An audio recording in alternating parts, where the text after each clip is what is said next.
Get a little pre-show going. Get a little pre-show going. We're looking good. Looking beautiful. Oh yeah.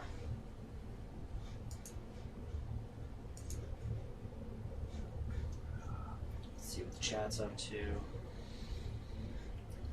So I'm not too certain Pre-show going. what happened with the audio We're looking good. for the episode that we did. Yeah, that was weird. Yeah. It was the first time recording on his end. Every time that I have recorded anew, like the first time, working through Streamlabs and OBS both, it's an experiment because you can, as you see, my input right there is, it's damn near peaking, right? And that's what my input was doing on his.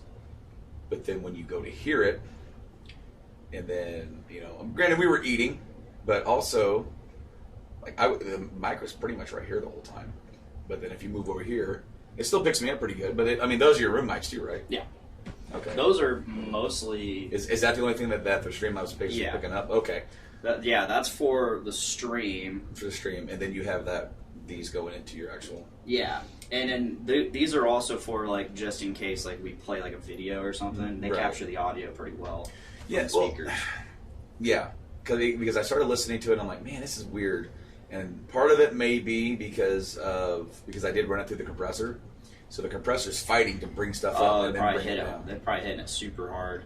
Yeah, and because it's even more quiet, it's going, bring it up, and then, okay, it's loud, bring it back down. I kind of noticed that. Okay, and then when we did the live watch along with the Death Stranding trailer, it was funny because, on the podcast, it's quiet enough. It was still loud enough that we got hit with a copyright claim.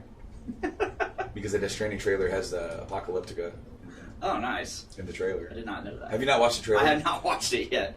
I haven't had time. I still need to watch the Rambo trailer. Oh, dude, that was actually pretty good. Yeah? I liked it, but we watched it, and when we would start talking, it would raise it up, and then you would hear the background of it a little bit more, and then when Mike or me would stop talking, it would go back down because it's trying to find that.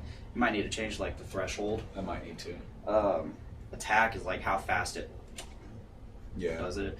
If you lower the attack, it won't be such a drastic fucking cut. Well, and see, I've got it pretty much figured out for when it's just me and him on Skype or on Google Hangouts, where it raises everything up. It makes him and me pretty equal.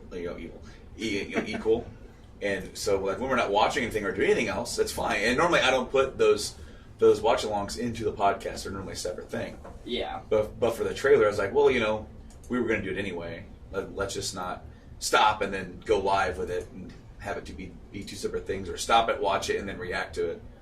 Figured we could just kind of talk. Although, what happens when you watch a Hideo Kojima trailer? When we watched along with Super Mario Maker 2, we were like this the whole time. We can do that? Whoa! And then we just kept but with Kojima, it was more like this. I just beat the game, and I still don't know what the game was about. We actually know a little bit of what it's about now.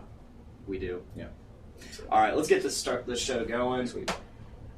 All three of these people in the live feed were like, Game of Thrones, but they're talking video games. Yeah. Pre-show. Pre-show is anything goes. Oh, yeah. All right, let's do this.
Hello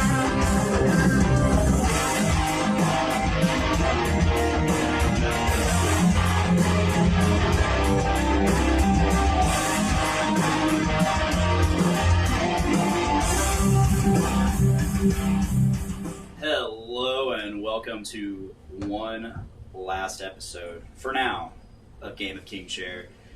I'm your host, Dick, and we have our co-host, Nick. Hello. How you doing, Nick? I'm good. That is good. And we got Brando Stone in the house. What's going on, dudes? So much more animated than us. You guys had a late night, Nick. right? I'm Dick. Hi, Nick. Hi. Hello. Hello. Brandon. What's up, guys? No, It's like a switch. She's like, Yes. click. You know, Yes. you know, when I do my show, it's almost like me and Mike are like, click. we already got Nate Phillips, the pod daddy, blessing this wintry podcast in the stream. Thank you, Padre. He says, "Mad love, guys. # Dong of the North." Dong Master. Dong Master. Dong Master of Father. Dongs. Yep. Like when I do the show with Mike, we're sitting there, we're talking, we're getting stuff ready.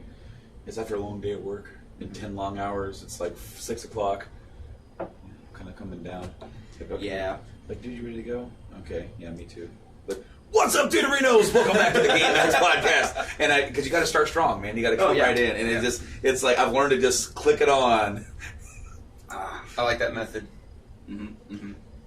So, like I said, this is the kind of final episode of this show. We are going to discuss the whole series. What we loved about it, what we hated about it, which is probably a lot of hate towards the final season. I think we all kind of we all liked the final season. Yeah. Yeah.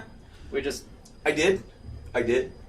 I will say that you can definitely tell like a tonal shift or even like a pace shift. But I mean, and that was going back from like season 7 though. Mm-hmm. Definitely. Season 7 kind of set up the new pace for how this was going to go. And this was more like, it's not even necessarily fair to say that season 7 was the first half of the last season. It's almost like it was the first 3 quarters.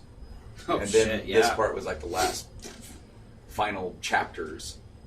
Despite the fact that we got roughly 8 to 9 hours of content, like, to say that this was like only a quarter of a season, basically. Well, because they could have had a lot more. They could have done more. They could have stretched a lot of stuff out. But and that's how they They could have done a lot more talking. Well, if they're They couldn't find a happy medium. No, you they can. couldn't. They didn't though. They did not. They could have. But I think a part of it was it's like, we are wrapping this up, and they were trying to find like the episode 2 was the nothing happened episode other than talk. Yeah. They were trying to, because they knew they were going to have 2 episodes, mainly, episode 3 and then 5, that were, you're not going to have a lot of talking in those episodes. Mm-hmm. They already knew that, so they utilized 2 and 4 for a lot of that, and 1 to be fair. Mm-hmm. And then of course, then that just leaves the last one to really just put a bow on it. I feel like the last one is the one, like, you could have gotten 2 episodes out of everything they shoved in the last one. Definitely. Because it was like... I mean, yeah, I said that too. Like, that was my main tip. Do you think with 2 that. hours would have been better instead of just... Yeah. Yeah. Oh, yeah. You If- could have spent an episode with Danny's downfall and then an episode with the aftermath of it. Mm-hmm. That's it. Yeah, that's exactly what I said. Someone pointed out that in the last episode, you see Tyrion walking for 7 minutes, not saying a word. 7 minutes. Yeah. That's a lot of time of just Tyrion walking around, and not a whole saying minute anything. and a half of him rearranging chairs. Or straightening That was a them nice up. callback, though. It was. I mean, it's those little things that if you're going to do the pacing, they don't need to be there. But I understand why they're there. I understand the importance of them, and it's just like we could have gotten a lot more story instead of this, or a lot more story plus this. I also don't know how I would have felt if it was a full 10 seasons. I mean, yeah, there's that image where it's like 7 and 8 are the fight for the dead, or fight against the dead, war versus the dead. Then fight against the Lannisters, and then ending with the destruction of King's Landing. I just don't see how long it would take. I can't see the dead taking that long to march from Castle by the Sea, or I can't remember that name. Eastwatch to all the way to Winterfell. It's going to take them that long to get there. Like I know they're dead. To get to the wall, so I know that they're dead. Okay, but They're reinvigorated. yeah, it's like, oh, dude, we can get past the wall now. We got an ice demon. We can go. yeah. I don't know. Did you see that brightened up version of the dragon Yes. fight? Well, yeah. We watched that here at the end of Yeah, we last did. week's episode or whatever. And it's just like I didn't see any Nope. of that. Nope. I Not saw some any of it. heads. I saw some fire. Saw the Night King kind of fall. Now, was that fight above the blizzard, or was that in the blizzard? Both. Both. A little bit both. 'Cause there's definitely times where they flew up higher above it. Well, Well, because with the moonlight, you could actually see Mhm. a lot more. Mhm. Well, yeah, because there's that scene where Danny and John both fly above the clouds. Like the old Batman '89 Batwing going up and Yeah. like stalling right above the moon to fall back down. And yeah, they're just hovering there, like looking down, and here comes fucking Night King out of nowhere on Viserion, just furious as all hell, just shooting fire the whole time, ice fire, and it's just like that was such a cool scene because he's just relentlessly chasing them upwards, and then it goes back to Blizzard. No, Yeah, after CG. seeing that, it's like, yes, that would have been awesome to see, and it's like we were a little robbed of that. But to the other notion, I really loved the overall visual tone of that Yeah. episode. I mean, Yeah. the level of immersion you had in that. But at Man. the same time, it's like, okay, I kind of also want there to be two different versions. I liked how I felt like I was just as lost as everyone who was there. Yeah. But you spent probably $15-20 million on these fucking scenes, and I can't see them. Especially seeing it lit up, it's just like, 55 guys, days of please shooting. just admit that it was too dark and just lighten it the fuck up a little bit. You're able to CGI out Starbucks cups. Yeah, Just and lighten water it up. bottles. Just say, yeah, we'll lighten it up a little bit so you can actually fucking see what's Yeah. going on. I mean, a fan lightened it up and put it out there. And it was so badass. Yeah. It was so fucking cool. I'm like, I never saw any of that shit. Given, like, I feel like if you can either mess with your TV settings or in the final, like, Blu-ray version where you'll be able to actually see the depth of things and the dark inside the darkness. I mean, so let's fast forward to episode 5, the very beginning of episode 5, when Daenerys is about to execute Varys, and they actually showed like the CGI going with the dragon behind her, and they literally animate the whole entire dragon. They put him up there, and then they completely shroud him in darkness and black. It's like, but he's still animated there in the black. And it's like, why?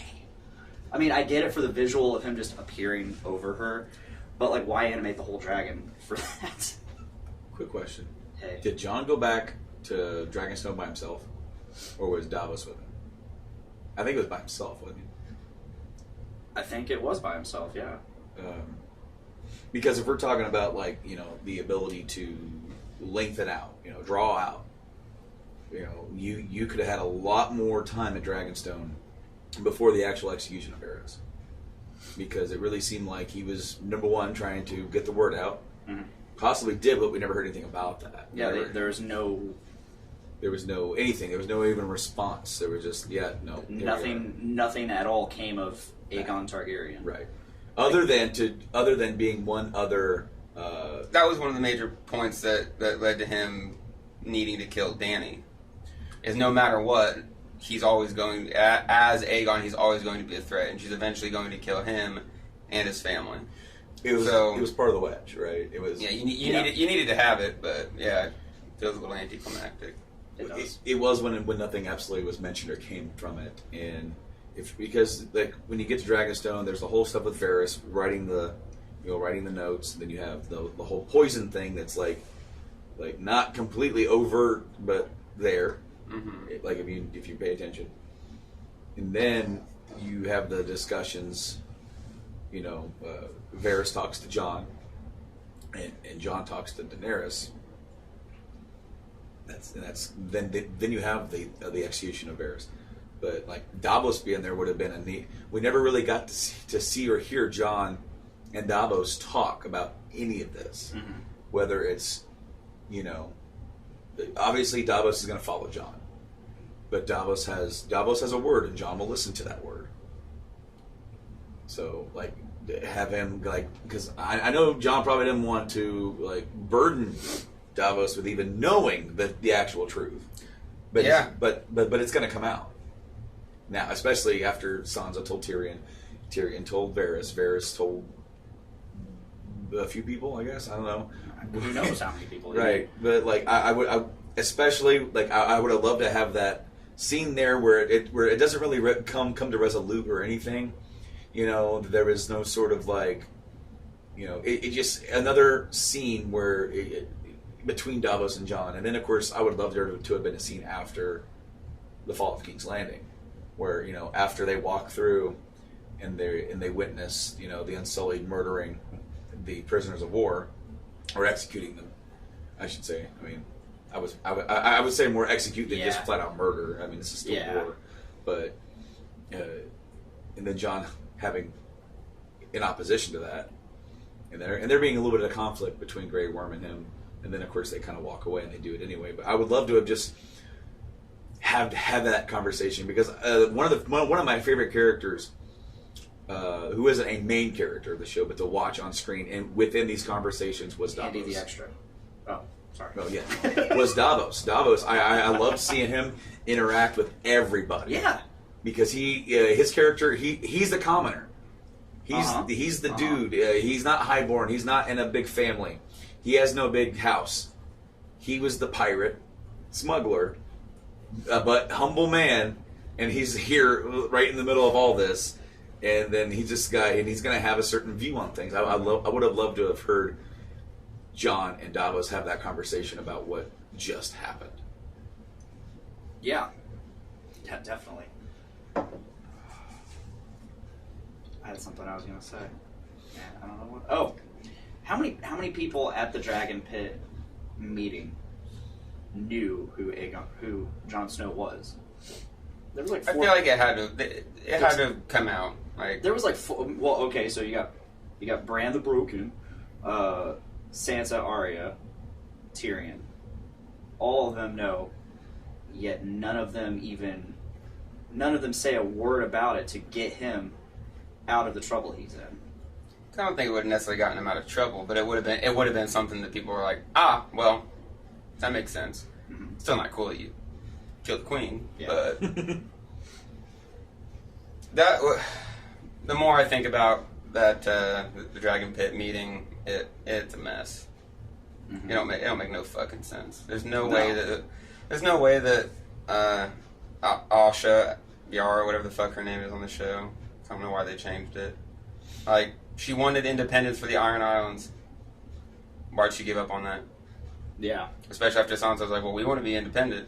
I was like, sure. Why the fuck did they not speak up and be like, we do too? Okay, yeah. Give us independence too. You didn't hear Dan? We never even heard the name of the Dornish prince. No. Who the fuck that was? Random Martell. And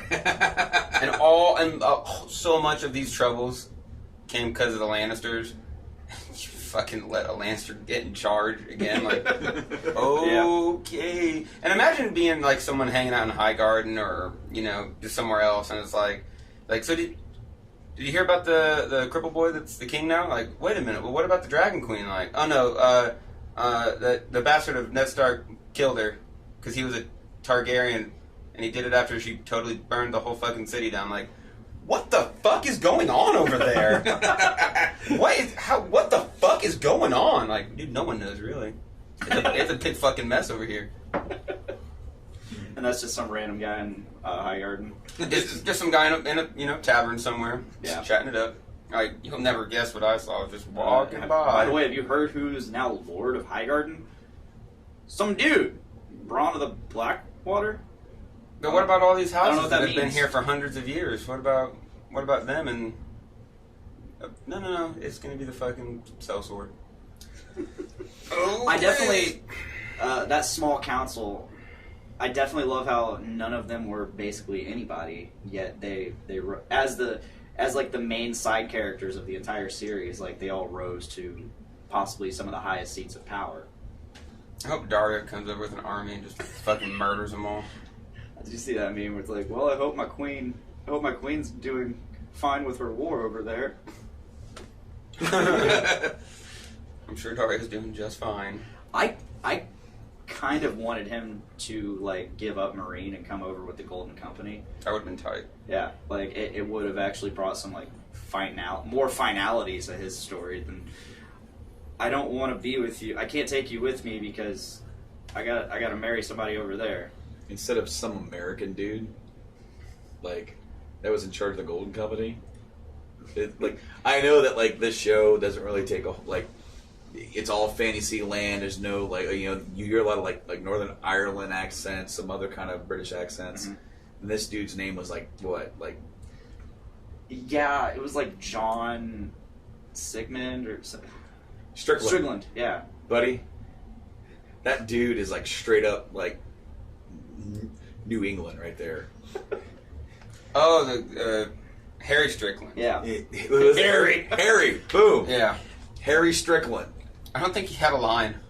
He met with the Queen. He actually did That's have a it. line. That was it. That was the only line. And then he was sitting there right in front of the gates like, we gonna tear some shit up. And then they proceeded to not do any of that. I still love that the way they had Grey Worm kill him, like they had some kind of a rivalry, and it's just like, nope, they never met. It's just a cool kill. Yeah. Golden Company went down, and they went down fast. They just didn't They have those served. elephants. I Yeah, don't they think- didn't have the I- elephants. I think they. I don't think they got any kills. 0. No. I think they just lost. That was like watching, like playing Dynasty Warriors on easy. Yes. Woof. Hordes of men gone in a single blow. I seriously wish we would have got more out of the Aegon Targaryen thing. Because I mean, you said you root for Jon Snow the entire series, Yeah. and it's just and then just to see him. I mean, I get it. It's this show is not about victories. Except for Catelyn fucking Tully, who got everything she wanted. Everything. Arya got to go be who she wanted to be. Jon Snow got to go fuck off. Bran got to do something important. Sansa got to be the little queen. Why the fuck does Catelyn get what she wants? Fuck her. She ruined so many fucking things. I always forget how much you fucking hate her. I despise her. I fucking hate her so much. I think a lot of it has to do with how much. She hasn't been in the show for 5 seasons. But I hates her. still fucking. Probably hates her more than Ramsay Bolton. Yeah, no, I seriously do. I really, really do. She was so hateful to Jon. Yeah. So hateful. There was that one really cool scene you got where I feel like she was talking about was that season 1 where she's talking to Ned about him? I don't think it was to Ned. It was just she was talking. I remember she was like Where she regretted how she yeah, how she treated Jon. She's like, I couldn't help it because I look at him and all I see is the woman that she hated the fact that he looked more like a Stark than anyone else. All the other kids looked very Tullys. like the Tullys, but Jon looked more like a Stark than anyone. She fucking hated that. yeah. I can. It's getting hot, like Just- right here, I can feel it pulsating. emanating, just aura of hate. if anybody's watching, feel free to throw up some questions. Yeah, or ask us if- questions about how we chime in feel. Tell us what you think of what we're Yeah. saying. Whether you liked it or hated it, dude. Like, Yeah. we want to talk about it. Because there's no doubt that this last season is divisive. Most that people online hate it. There's not too many people, like, on my feed that I've seen that actually enjoy it. What would you say is your favorite season? 4 or 5, or the first one. The first one is so perfect. It Yeah. follows the story so well, and you get just so much from every single person, and you know, I loved. It was just the political intrigue of it was just so strong in the first season. It was like a murder mystery. Yeah. Yeah. Yeah. Set in Good way to medieval look at it. times, and I don't know.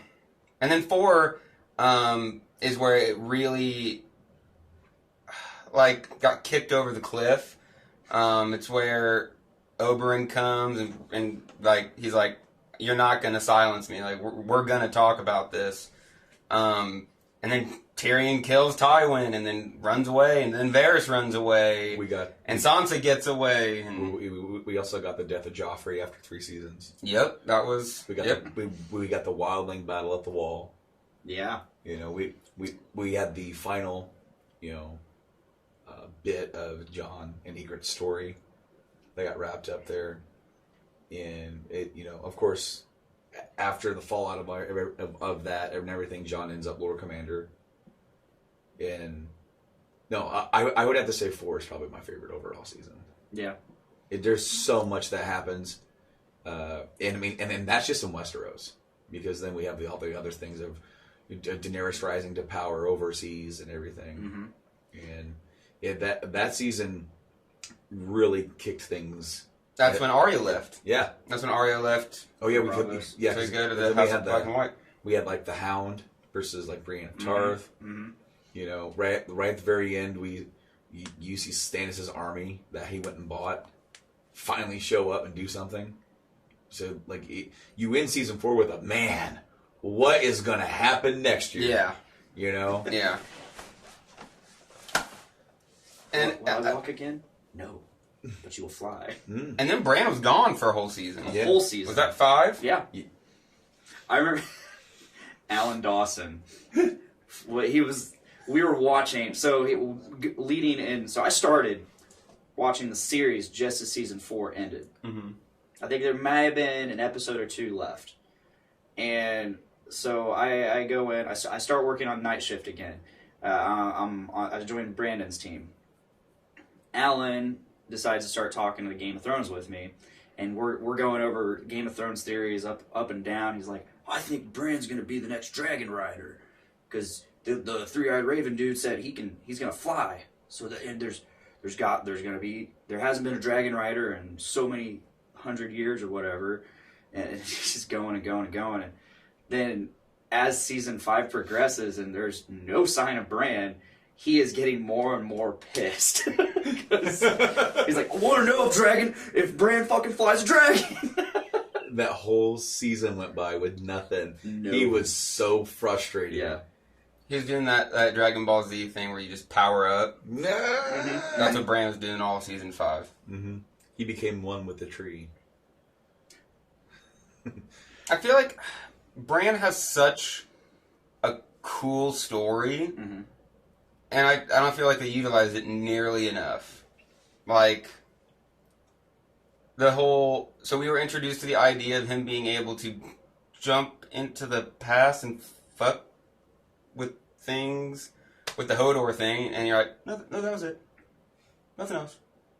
Just did it that one time. Like, okay, like, oh, but he can also jump into animals and warg them and shit. It's like, no, but we're never gonna have him do anything cool. Nope. He'll be in some ravens every now and again. Is he gonna get a dragon? No. Is he gonna jump in the Night King? Oh, no, nothing cool like that. Nope. So you never got to see a cool moment where he did that. I think they hint at it at the very end. He's like, let me see if I can find him, and I think they kind of hint at the fact that Bran's gonna go try to do something with the dragon. But I was so excited. I think I told you several times like that I wanted him to warg the Night King. That's what I wanted to happen more than anything. I'm like, fuck, that would have been so much better. So there's this theory I found, and it involves in season 3 or 4, I think it might have been 3 towards the end when Jon Snow I feel like it's when he leaves the wildlings and it abandons them. That's season 4. That is season 4? Mm-hmm. I thought that was like one of the last things of season 3. When was the battle on the? Because he comes back. That was episode 9. The Battle on the Wall was That was season 4 for Season sure. 4, episode 9. Well, there's the one warg that the wildlings have, and he wargs into like a hawk or whatever, his falcon, raven, Yeah. whatever he had, bird, but he dies while he's warged, but he's still controlling. So basically, his soul and essence is in that bird. So basically, if you have the ability to warg, you can basically transfer yourself into that being and live on through that being. So I'm listening to the audiobooks, Yeah. and I just got to Dance of Dragons, and the prologue is Varamir Sixskins stuck in an animal. And it ends with him trying to jump into a woman, like a woman's walking past him, so he tries to warg into her so he can get back to being a human, and it doesn't work. She fights him too hard. Gotcha. But so at the very beginning of book 4, you're introduced to a guy named Pate, who is helping a guy named Arkmaester Marwyn, who is a fucking wizard. Yes. And he does absolutely wild shit, and they absolutely missed by not including him. And then the epilogue, or the very last thing of the book, is Sam getting to Old Town and meeting Pate. So they've got a pattern of, at the beginning of the book, they introduce an idea, and at the very, very end, they tie it back up. And it just dawned on me, at the very beginning of book 5, is talking about this guy jumping into an animal at death. Like, body's dying, jump into an animal, save yourself. The very last thing of the book is John getting stabbed, and the last thing he says is, ghost. So I think the books are setting up that John wargs into Ghost, because Varamir Sixskins says, he's like, well, it's just inner dialogue, but he's saying, like, a warg knows a warg, you know, you just feel it. Mm-hmm. And that's why he hated John, because he knew it. Because he was with Ghost, and he's like, oh, this fucking guy. So they introduced the idea that John's a warg, and he is talking, and then it ends with him trying to warg out of his dying body. So I'm really excited for them to introduce that idea. That would be really cool. That John didn't just die, that he jumped into Ghost. And that he would probably somehow be able to get back into a human form. Yeah. Yeah. So I shared this. I shared this, but I also luckily screenshotted it and can read it. Brandon Rivers, a.k.a. Bloodraven, was a Targaryen bastard who was legitimized by his father, King Aegon IV, when the king was on his deathbed. Bloodraven served as hand of the king for 2 Targaryen kings. This is a long one. He is wild.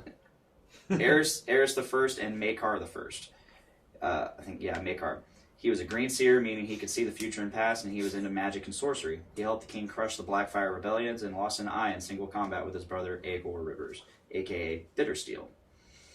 Aegor was captured and sentenced to take the Black, but on the way to the wall, Blackfire loyalists overtook the ship he was on and sailed him across the narrow sea. When the king died, Bloodraven sent for Bittersteel and told him to come state his claim for the throne. He promised him safe passage and safety upon arrival, but when Bittersteel showed up, Bloodraven executed him. Classic. Hey, bro, come back. It's all good now. Gotcha. The new king, Aegon V, Aemon Targaryen's little brother, sentenced Bloodraven to the wall for killing Aenys Blackfire. Brandon and Aemon went to the wall together after Aemon passed up his claim to the throne. After 6 weeks, Bloodraven took over as Lord Commander, and Aemon became the Maester. A short time later, he rode north and never returned. It was sorcery that kept him alive all those years, waiting on Bran. Why Bran? Bran was the perfect vessel for him to be able to accomplish his lifelong conquest of taking the throne. Bran had the sight, the name, and the warg abilities. We saw the wildling Jon killed warg into the hawk right before he died so he could live and keep attacking. Bran is basically the hawk. When Bran first made it to the tree beyond the wall, Bloodraven told him he has a lot to learn. Bran asked what it is he has to learn. Bloodraven says, to be me. Bran also states when he gets back to Winterfell, I'm not Brandon Stark anymore. When Bran is asked to be king, his response is, why do you think I came all this way? He came way farther than we realize. It might not have been the ending you wanted, but the Targaryens did get the throne back. Bran says to Samwell in Winterfell, the time is now for you to tell him. He had Sam tell Jon who he is because he knew what would happen. Had he not done this, the city wouldn't have burned and Jon wouldn't have killed her. She most likely would have ruled with Jon by her side. Bran the Broken's last words, any word of Drogon.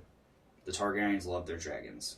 Now that Blood Raven has learned how to conquer death, they conveniently changed the rules so the new kings won't be offspring, but someone chosen by the lords and ladies. All I can say is long may he reign, as in forever. Yep, absolutely. The only issue is that's like not up front for most viewers. No. If you know the story, if you know a lot of the lore, okay, yeah, that's an awesome Way to tie it all in. Yes, but like for somebody who's never going to read the books, never going to dive into theory, dive into everything, they're just watching the show because it's a badass show. They're never going to get any of that. Oh no, absolutely not. I mean, that definitely makes Bran being on the throne a little better for me. Mm-hmm.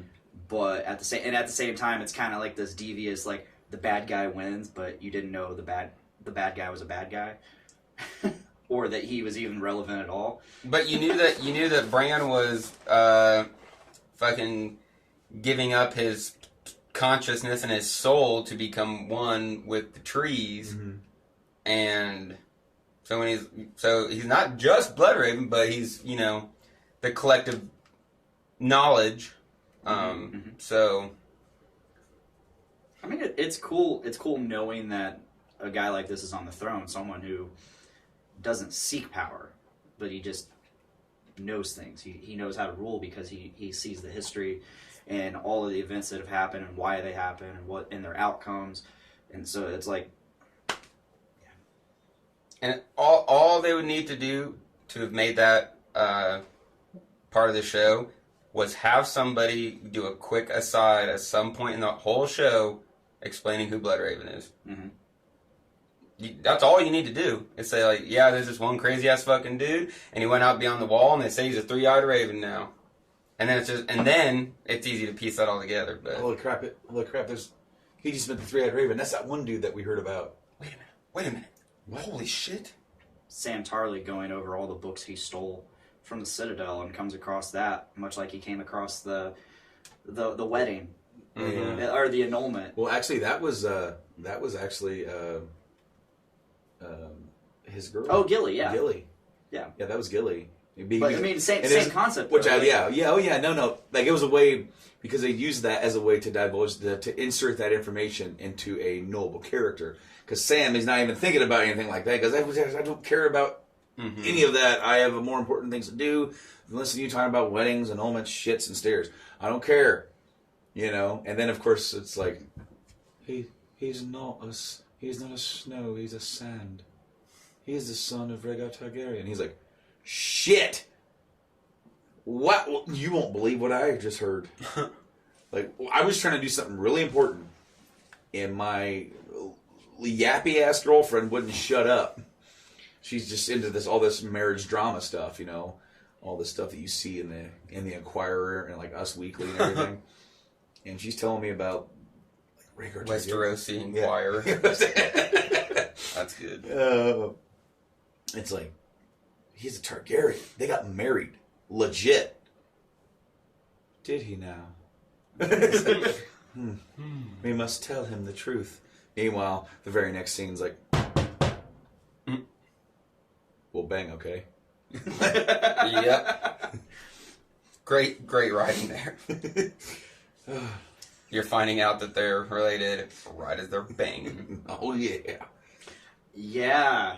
That was like the weirdest part for me. I was like, so you're finding this out as they're banging. Good. And I'm sitting like, dude. Meanwhile, Tyrion's just like cucking over in the corner. Yeah. Yep. Do you really think you had a... What do you Do you think he loved her? Like in that Tyrion? regard? Not. Somebody asked me that, and I can't remember who, but I don't think he loved her straight up in a I want to like be not in a with you. Jorah way. No, not not in a Jorah way. I think he. Now this is gonna sound hokey as shit. I think he loved the idea of her. Oh, absolutely. I think he loved that, and I think that he saw, you know, just as so many other characters did, who and what she can be capable of as a ruler and as someone who cares. The only thing is that you've got to kind of tie the way that fire and blood. That fire burns in her. It does, and we've seen it. Just like they've said, it's like it was always the bad guys that faced that fire, and that's the way that it probably would have stayed had not things gone the way they went. Yeah. Now, did you guys watch the documentary? Mm-hmm. Yeah. Like, what'd you guys think of that? I dug it. I liked it. I really did. Even though I kind of wish they would have followed more of like the big stars. I liked that they followed like the nobodies behind the scenes to show how much Del, work. the snow guy. Yeah, Snow. how much work and love went into the whole thing. And Del just nothing but complaining. Yeah. But like because there's the scene, they actually show the scene and they shot it, you know, and of her crying over Jorah's, you know, over his dying corpse or whatever. He's dying and she's like in hysterics. Of course, we don't hear any of that because of the score and the final mix. So she's wailing and crying, and it was like right before that battle, she got told, "The man I love is the rightful heir to the throne." And then she lost the man that loved her, wouldn't do anything for her, and is like came back, showed he was her rock, really was, and you know it's impossible to say because we never got this doesn't happen, but it's like would any of that have went down the way it did if Jorah hadn't died? And I don't think so, because Jorah is a good man. He is.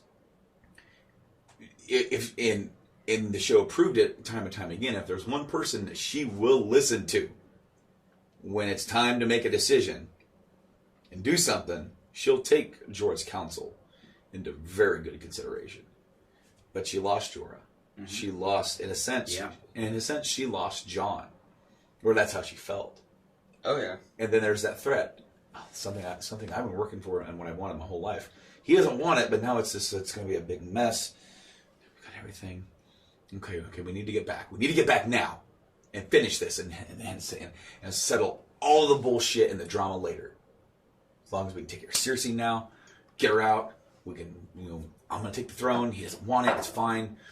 It's going to be fine. It's going to be fine. She tried getting Jon. She was like, we can do this. We can do it with love or with fear. And Jon's like, can't do it. And she's like, Fear? all right, you were it, man. You were it. I just lost Jorah.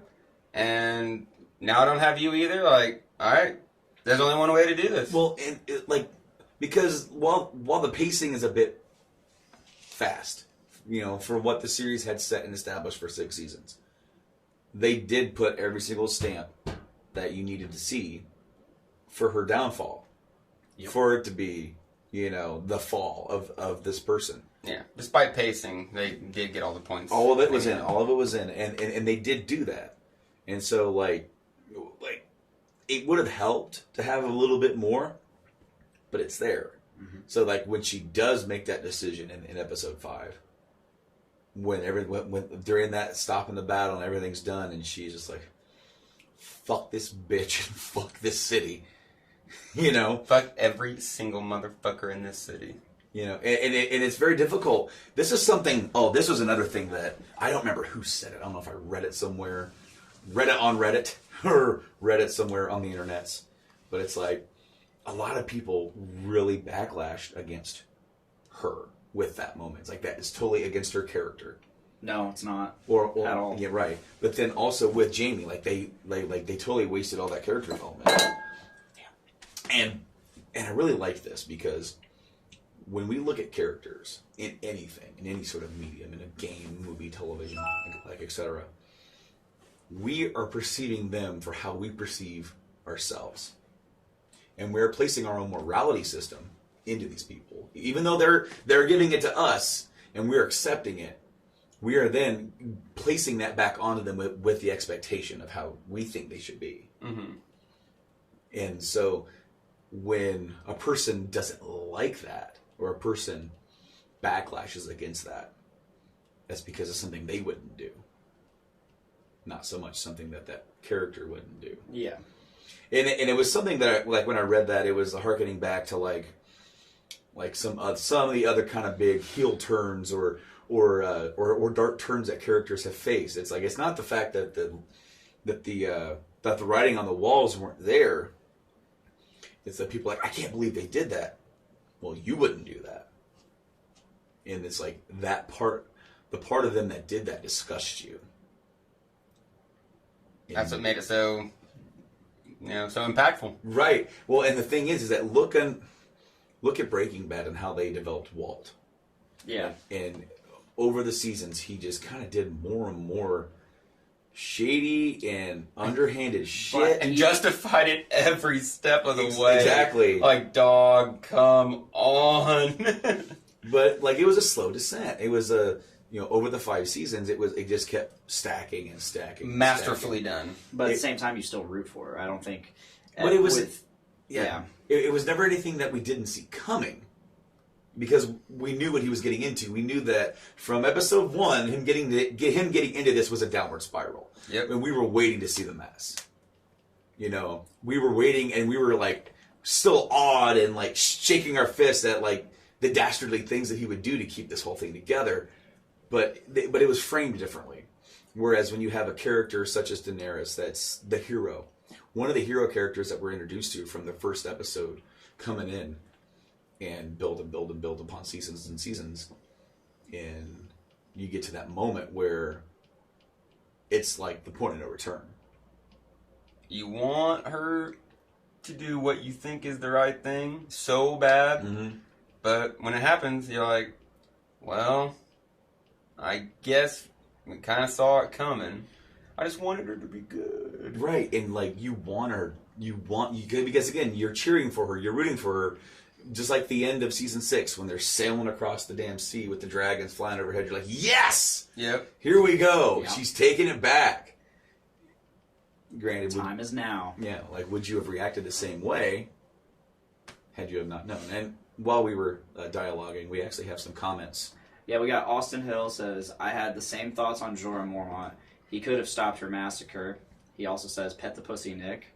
He also says, hi, Jason. Jason pops in and says, hi, and then there's a wave emoji. There's a lot of important shit going on in that chat right now. Clearly. But yeah, if you guys have any, again, like Brandon said, if you guys have any questions about how we felt about specific things throughout the entire series, feel free to ask. I feel like we are still lingering quite a bit on this final season. Well, because we're trying to, it wrapped it up, so we're just kind of. Let me ask this: what was you guys' favorite Hound moments of the series? Hound. I actually, while I was at the bar last night, I was in preparation for this show. I was trying to get a counter on how many times he says "cunt" throughout the entire series. Nobody's done it yet. However, Wow. there is a compilation video. I'm not gonna play it because I don't want like copyright shit going. But yeah. I've watched a couple mashups of best Hound moments. There's so many good ones. I really liked at the Battle of the Blackwater. I really like where he just breaks down, and he is one of the biggest, toughest motherfuckers in the world, and he never gets over the fire ever until I guess he gets over it at the very end. Or at least accepts it, yeah. Yeah, but every time it happens multiple times where something's blowing up and he's just like, oh fuck, and at the Fight against Barrack. Fight against Barrack, Battle of Blackwater, Battle of Winterfell. Yeah, I really like. Obviously, like the battle with the mountain was super super epic, but I like the transformative moments where he's finally like, you know what, fuck this shit. I'm getting the fuck out of here. And that's literally what he says. Fuck this. Fuck this. Fuck the king. My favorite moment is when he's with that group, with the Septon. Yeah. And the guys from the Brotherhood Without Banners came and killed them and ravaged and pillaged and all that kind of stuff. And then he hears it and he runs. He finds the Septon hanging, and he just kind of walks back to where he was chopping. He grabs and he just grabs that axe. Mm-hmm. Yeah, and then cut to black. Cut the black. I loved it because it's Oh like, yeah, because you're like, shit. Oh the yeah, Hound is back. exactly. Because that was the first episode you see him. Yeah, exactly. Like, and he's And he was pacified. gone for a season or so. Yeah. I think it was. Oh, This was like episode 6 or 7 of 5. No, it was season 6 It's because 6. Was it? well, yeah, when I rewatched before the last season, I started at 6 and just watched 6. Yeah, and you're 7. right. I remember. This first we already episode, had, though, wasn't it? We already had this Yeah. argument. It was first episode of 6, wasn't it? It was No. it was a little bit into it because the episode opens with it where you're like, oh crap, it's Yeah. the Hound. Yeah. Right? Okay, and he's just chopping wood and he's kind of pacified. He's like, I'm done with this crap. I'm whatever. I'm just a dude. He's still got that like I'm the Hound attitude. Like Yeah, like, no, that's you're his. all cunts. That's his attitude. But like he's sort of like he's not out there swinging the axe anymore or like swinging the sword. And until they all get killed, and he's like, "You done fucked with the wrong dude." You got killers out here, and you got people being killed. So I guess I'm good at killing. And then the next episode immediately picks up with those the Brotherhood Without Banners. And he just- walks right up because and you see them. They're just sitting there having a chat. You know, at the campfire, right? like were they talking about all the people they just They killed? were, but then there was one dude that stuck his finger up one of their butts or something. Yeah, like that. it was just They're- like a fucking campfire. You know, they're just chilling, The having a bunch good of old bros. time. And then here's Hound in the fucking background, Stomping. Just you see him coming, and you're just like Jason Voorhees, dude. And this was my favorite moment, like that everything from that episode, like including going into Beric Dondarrion and executing the rest of them, and fuck you. That's the last words you're gonna say. You suck at dying. You suck at dying. That's probably my favorite Hound quote. You suck at dying. But another one was like after that when they went back to the cabin that he visited with Arya and he robbed them, and then it was the single dad and then the daughter, and then of course they died and he buries them. It really shows. or he tries to, but he can't because the ground is frozen. He's out there, but then doesn't. Oh crap! I can't remember his name. The other dude, not Beric, but the other guy. Thoros. Thoros. Yeah, Thoros. Yeah, he comes out and he starts helping him. You know, he kind of there's no explanation needed. He kind of like gets there's something here, and he feels compelled, so I'm going to help him.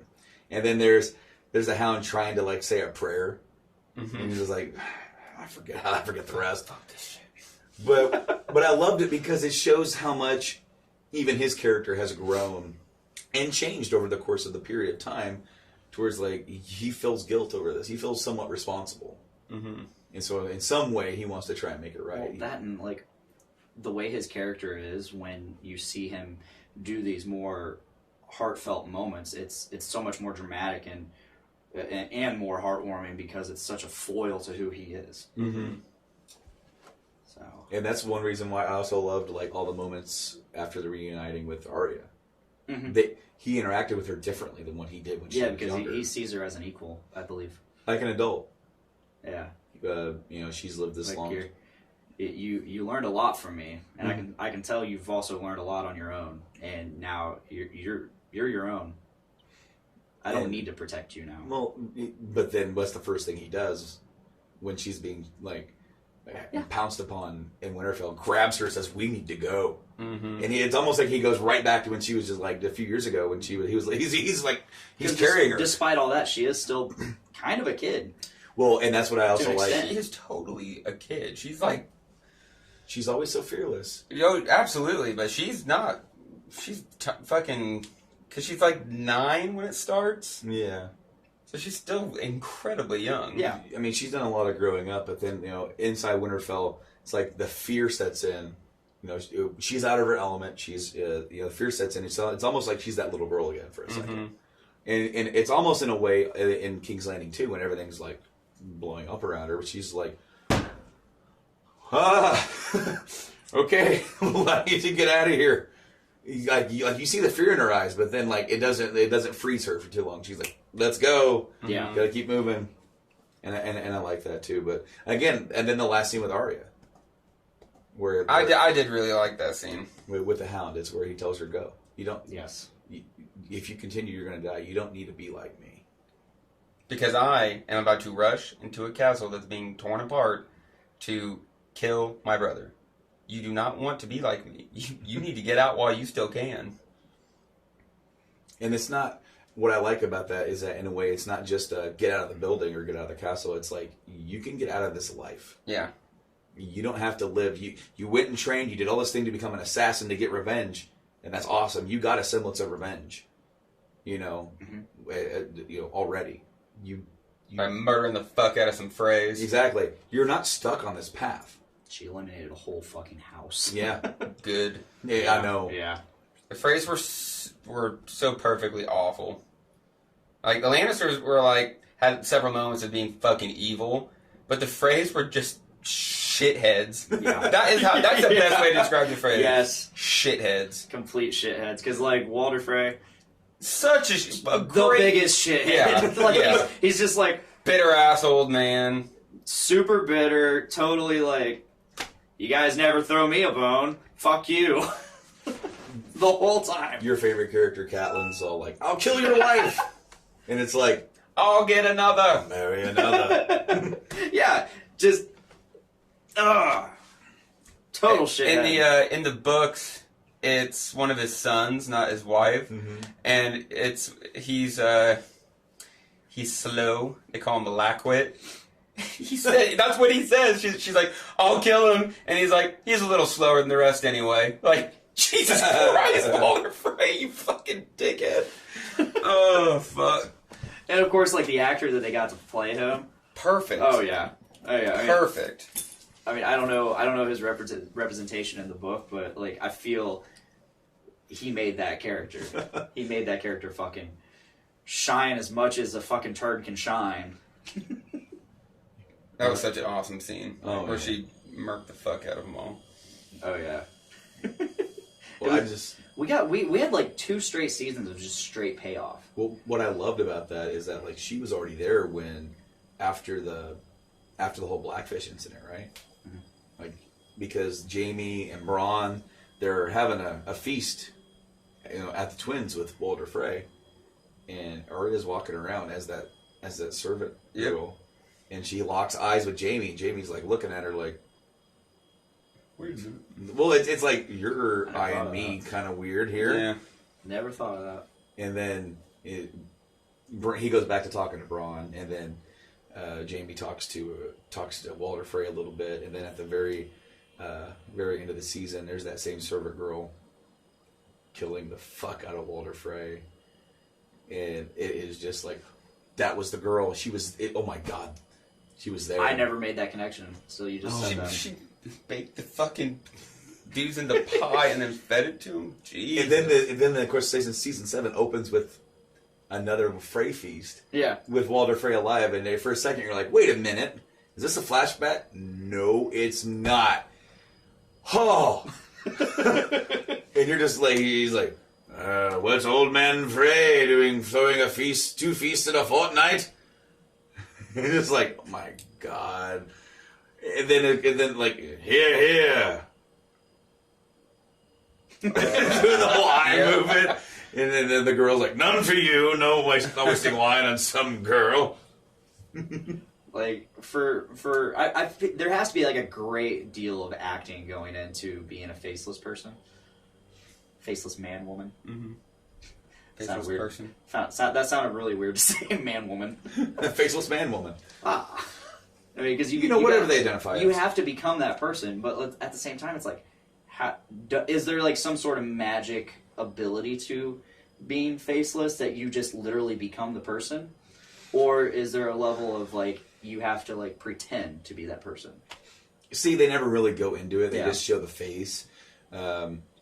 It makes you wonder if there's some sort of level of deception or magic that goes kind of along with it for going because of. Well, there is that scene where she just starts pulling faces, and it's like, Yeah, but yeah, so there's that. But then, if you remember, I can't remember her name, but the other The waif. Yeah, yeah, And the waif. yeah, the waif. That's all name we get is the waif. But she was that old lady, Mhm. right?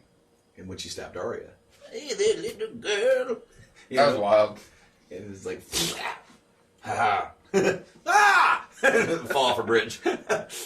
I forgot about the beginning of Invincible Arya. That scene was wild. Yeah. Like, you got stabbed it was in the stomach, wasn't it? Yeah. Yeah, well, and then she makes it to that one actress's place, and she kind of like sutures her up and gets her on the way of kind of healing. And then, like, she's still healing up when she gets murdered by Waif, by the wife. The waif. Also, like, I liked in that documentary where they brought back both her And Jaqen. and Jaqen for Mhm. like the final episode, just to throw people off, as well as Yeah. the dude that played the Night King. Yeah. Yeah, he was there too. So I remember you showed me at the pub. You showed me that video of Him, like, just what's his name? Vladimir. Yeah. Furtick. Yeah. Yeah. Super Russian. He's just going nuts, going ham with dual swords, like just whooping some ass behind the scenes, and it's just like, oh, he's still coming. He's still coming. Why would he show us this? Well, maybe because he's the main stunt coordinator and does that kind of shit. Mhm. Was he in costume at all when he did that? Or no? Okay, yeah. Well, see, and here's my theory: is that he was doing that because of the scene in season 7 with Ned versus Arthur Yeah. Dane. Arthur. Yeah, with Dane. I just watched that the other day. That's So such a badass scene. So good. That is one of my favorite lines of the whole series. He says, "And now it begins," and Ned's like, "No, now it ends." Yep. I love that actor too. What did he say before that, Arthur Dane? He said something like, "You're gonna need all the luck" or something. We didn't see you on the Trident. Our king wanted us here. Your usurper would be in the ground if we were there. And then he said, "Where's my sister?" And that's when it's like, "Bud, we're about to fight, man." And it was what, 3-on-5 or 2-on-5? Oh fuck! It was like 2. But Arthur Dane uses 2 fucking swords. Yeah. He just plowed through everybody. Yeah. In the books too, he's supposed to be like one of the greatest warriors ever. Mhm. That was so fucking awesome. I would totally watch a Robert's Rebellion, Oh yeah, all of us. but would. they don't want to do it for some reason. I'm like, It'd be so good. I mean, they already have the actors. for a lot of the, Yeah. I mean, we got young Ned. We got Arthur I Dane. really like young Ned. We got Rhaegar, who looks a lot like the guy who played Viserys. Yeah. But I mean, it's they're not the brothers. same. Oh, they are brothers. Mhm. Well, yeah, Not get the that. actors. I was like, oh, really? Because they look You would expect identical. them to look somewhat alike. they look identical, but they're not the same person. But it's funny because, like, in my own headcanon, for some whatever reason, I just see like these older, I laugh strong. every time I hear the word Headcanon? Headcanon, because I just immediately I get the image of a headcanon. I just see like a guy like Rhaegar is like big motherfucking like badass dude. Even though we know he was like an artistic guy, a very eloquent guy, or very nice guy, but like he's also known as a pretty badass warrior. And I just see him like bigger than life, like much like I see Robert as like just almost like not quite the mountain, but a mountain of a man. Yeah. Like big dude, big ass hammer with his antler like helmet on, out there swinging that hammer around, killing people, just like laughing the whole time. Right. Oh yeah. That's how I picture Robert fighting too. Yeah. Just laughing the whole Relishing in time. it all. Yep. Imagine Gimli Yeah. Yeah. just fucking screaming out, yelling. And so then of course when you see him like in episode 1, then he's far from that. He is partied and drunk and for 16 years. And what does that do to a guy? Well, I mean, we saw Makes his it name. easier for pigs to attack you. yeah, there you go. But so then like seeing like Rhaegar at the wedding thing, and he's more like Viserys is like More like Viserys, like thin, lean. thin, like he has the same kind of white stringy hair, and you're just like, I kind of wish they would have not made him look like exactly like him. Mm-hmm. I don't know. It doesn't. It's not. It's that's very tiny and minute, like bug for me. But it's just like every time I see it, I'm just like, man. Did you just say tiner minute? I did. Tiner. Thank you. But Dick. what's this supposed to mean? Well, anyway, did you guys notice that Brand no longer has the wolf sigil? Yeah. I don't know if It's the Raven. Mm-hmm. It is the Raven, and it is on. Like on the shields and the armor. Yeah, and it's on Brienne's Kingsguard armor. Yep. It's the actual Raven. The actual sigil is different for Brand the Broken. And there's actually when I typed in Brand sigil because I was hoping to find like a better picture of it. One of the things that came out was like Bran and the Night King have the same sigil around their neck, and there's a picture of that. I've never noticed that before. Whoa! What the hell? Whoa. Interesting. I'm very excited about the prequel about more about the White Walkers and shit because that was such an interest. Like I know, like We want to call it the Long Night. Don't call it the Long Night. That scene where he's just standing there looking at him. It's like they've known each other. Yes. You know, like there was something else there. Which, I mean, if that whole Brandon Rivers thing, Right. Which but at the same time, that doesn't explain the thousands of years where the Night King's been a thing. That's not so in the Source material. The Night King is only briefly mentioned, and it is someone from just a couple hundred years ago, I Okay. think. The Walkers, and like those have been around for a very long time. But a Night King or someone like leading them or something like that isn't ancient. Yeah. Well, and I remember. Okay, so I remember in the Game of Thrones wiki. Haha. You would. No, this is a long ass time ago that I read this. I read about the Night King. It was like when I finally realized that the Night King was a thing. I wanted to read up on it. So like it said, he used to be like he was a crow. Mm-hmm. He was part of the Night's Watch. Wasn't he a Lord Commander? Mm-hmm. And he went beyond the wall and just never came back, or he was banished beyond the wall, wasn't he? Something along those lines. He brought back a wife or something, kind of like took over the watch, and then was taken, and then they overthrew him somehow. Yeah. Something wild like that.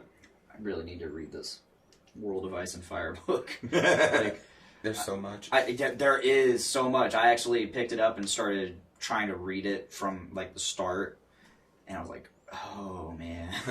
So what? It's overwhelming. So what is, because there's like supposedly 3 different shows in development. Yeah.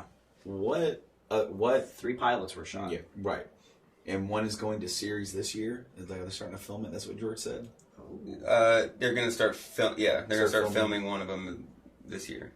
And then the other 2 are still technically in the scripting process, trying to finalize that. What parts of the overall lore, anytime, do you want to see from this? What parts do you want to see expand? Aegon's Conquest. Aegon's Conquest? Yeah.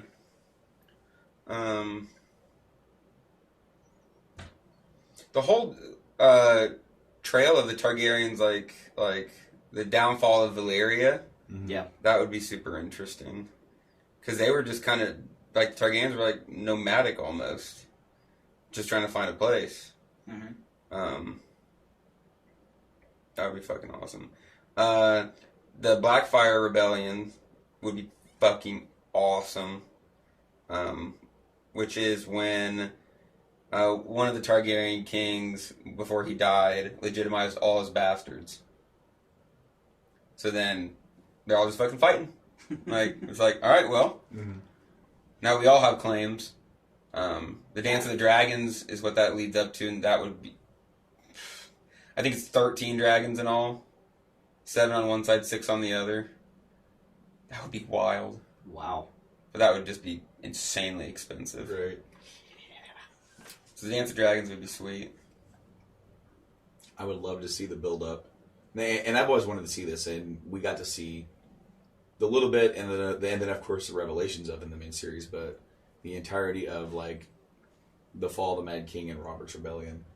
Mm-hmm. I want to see that entire thing because I think it would be such an awesome thing for it to start up, have it start slow, because you're establishing the world again, these characters, these relations, and all that stuff. You get to see the joust at Harrenhal, And you can tie it in with, like, almost like a origin of Tywin because yes, because the relationship between Tywin and Aerys is awesome. Yes. yeah, and you can do a lot of just other background world building other than the main plot. Yeah, right? absolutely. Yeah. Along with that, and then of course you have the entire series built up on a certain notion, and then the last part of it you realize it was just a lie.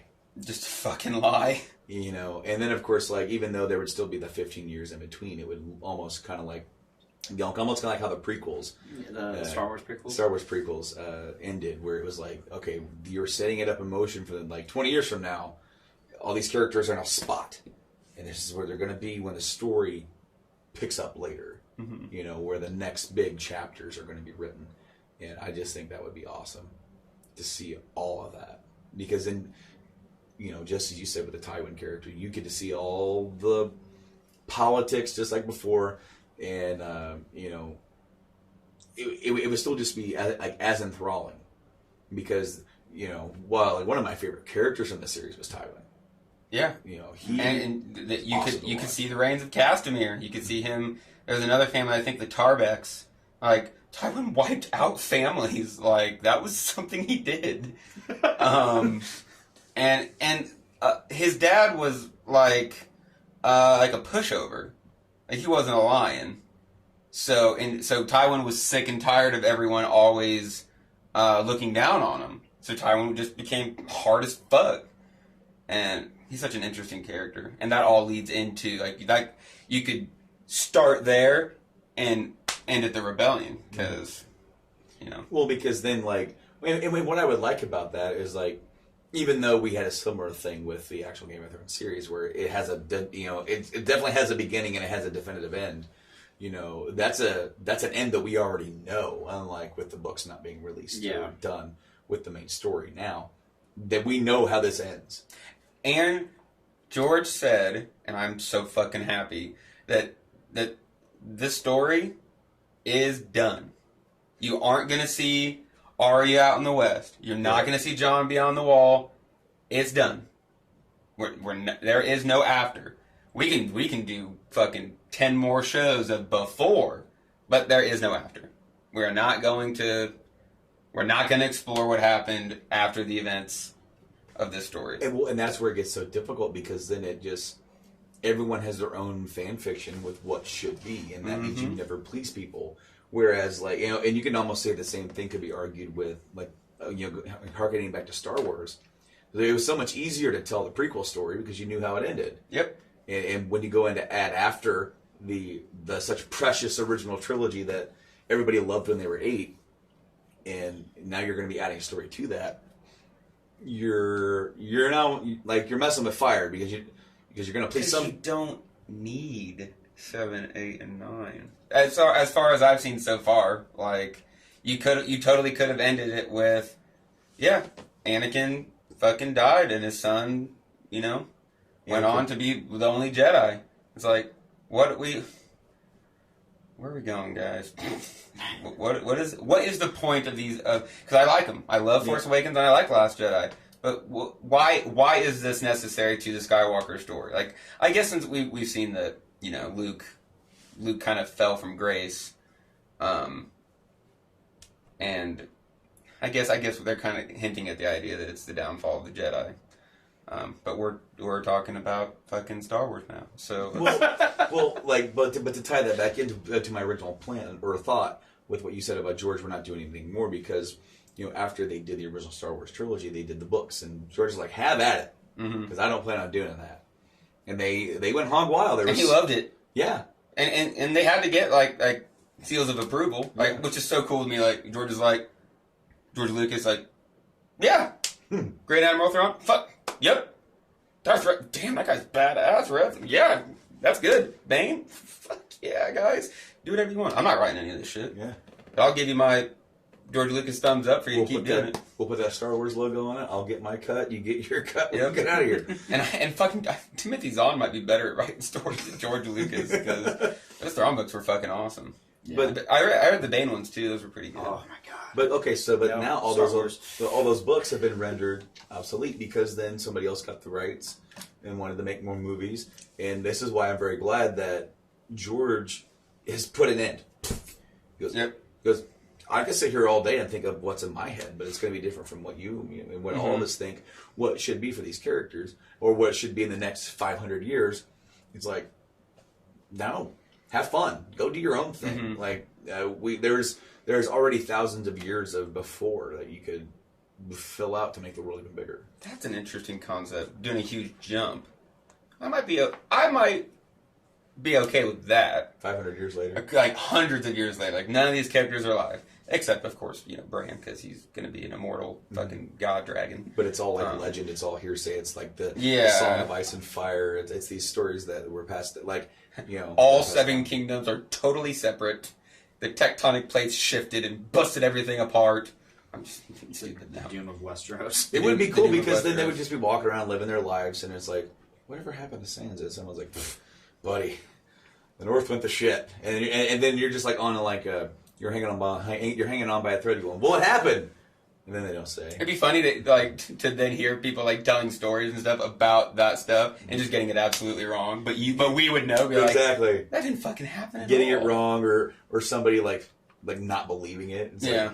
It's like, so, like my great ancestor was in King's Landing when it was burnt to the fucking ground by a dragon, by that white-haired woman. It's been passed down in my family for generations. He was there and he lived. Ain't no fucking dragons. You fucking idiot. Burn it down. No, that didn't happen. No. That doesn't make any sense. Why would she do that? Speaking of not making sense, I don't know if we talked about it last week, but I gotta bring it up. They made the joke, like when Sam had the Song of Ice and Fire, and they said Tyrion's not in it, like it's supposed to be funny. I'm like, that's really stupid. This is what happens after Robert died. Okay? Right? Everything that happened after Robert died, the War of the Five Kings, blah blah blah blah blah. So what did Tyrion do? Tyrion started it by Catelyn kidnapping him, first of all. Yep. That started it. Tyrion was the hand of the king. Tyrion killed Tywin Lannister. And actually, we determined that you didn't need to be. You weren't part of the story. Like, that is one of the laziest fucking things that they did in this entire fucking series. Because and it was supposed to be a comedic thing. Like, oh no, man, actually, you're not even mentioned. Like, unless it was supposed to be a joke, and it's like, no, bud, you're totally in it. But in a way, I can see why a maester living far away in Old Town writing the story, it's his own personal take on history. It's like he's telling historical facts, but then, the history's told by the writers, Yeah. It's not necessarily by those that lived it, it's by those that witnessed or bore witness that put their own spin He on was it. the hand of the Dragon King. No. I know. I Why feel you. D&D? Why? So have you seen the petition to keep them away from Star Wars? Yeah, I don't fucking care. I think that they're perfectly fine. It's so troublesome because George told him and everyone every year that there's more coming. When's the winter? It's right. It's coming next year. It's coming next year. It's coming next year. So D&D legitimately thought that they were going to have more material to work with. And it didn't fucking happen. And George, for whatever reason, decided he wanted to do a 5-year jump in between one of the books, and then decided not to for some reason. So there's a whole book of just running in place, like Danny being stuck in Marine, Arya being stuck at the House of Black and White. And they did that. What was it? It was 5 or 6, where everyone is running in place. Yeah. Because they're just like, "Are you gonna fucking help us or what?" And this never happened. So, not like, you could almost say that like they didn't rush the writing because they wanted to go do Star Wars. They rushed the writing because they needed to get a season out, and there was no source material like they thought they were going to have. And they didn't want to stray too far. Yeah. I just wish that they would have done what they wanted. Like, you are past the source material, just do you. Just do whatever the fuck you want. We've already come to terms with the fact that it's not going to be just like the books. Just do what you want.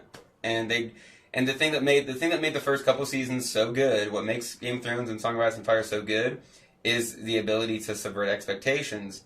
And D&D just couldn't bring themselves to do it the way George does.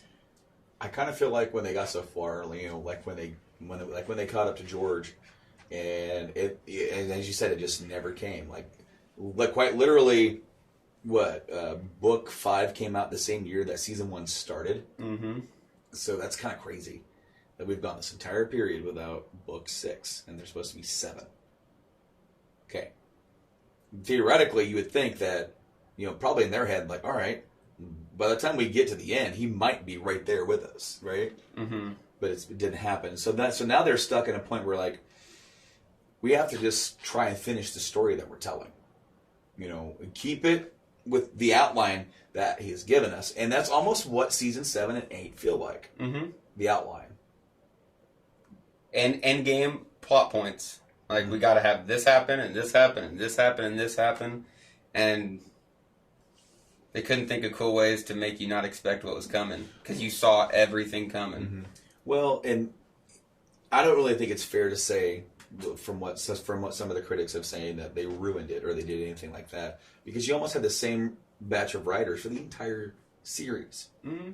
You know, whether they're transcribing, translating the original story into this, moving it, and of course they were, because that's what this is. This is a book series. You know, for those people that saying, well, those guys are like, they are just completely talentless because all they did was transcribe the books. Well, you didn't think that when it was awesome. No. You weren't complaining one single bit. We all really, really, really liked it when they were transcribing the books. Mm-hmm. And even when it wasn't completely faithful, it was Yeah, still pretty absolutely. good because when they were leaving, you know, omitting stuff and leaving things out, and you know, choosing and picking the storylines and characters, you can kind of see, all right, so this is what they're going with. They're taking, because they can only tell so much within an hour story, yeah, you know, per week. All right, so we're on this trajectory. Even if you're a fan of the series, you can see where they're going with it. Even if, like as you said, they omitted a lot of great stuff. Oh, and you would have to do 15 or 20 seasons to get all of it, and that's just not possible. It's not. In the books, the Blackfires are coming back too. So they have the Blackfire Rebellion a couple hundred years ago. There's another Blackfire out there who's coming back too. So there's a Blackfire coming in, and there's a dude who says that he's the baby Aegon that was supposed to be killed. Yeah. He's got a fucking army with John Connington, who's the Hand of Ares who got exiled. Mm-hmm. And the last book ends with John Connington and Aegon Targaryen landing, and they took over. They're part of the Gold Company, aren't they? I don't know if they're with the Gold Company. I thought they led the Gold Company. I don't know. There's 3 or 4 different sellsword groups. I don't know if I can remember them, but look, Lady Stoneheart. Yeah. There's just so many crazy storylines that I would absolutely love, but you cannot ask people to spend 15, 20 years of their life on one thing like Marvel did.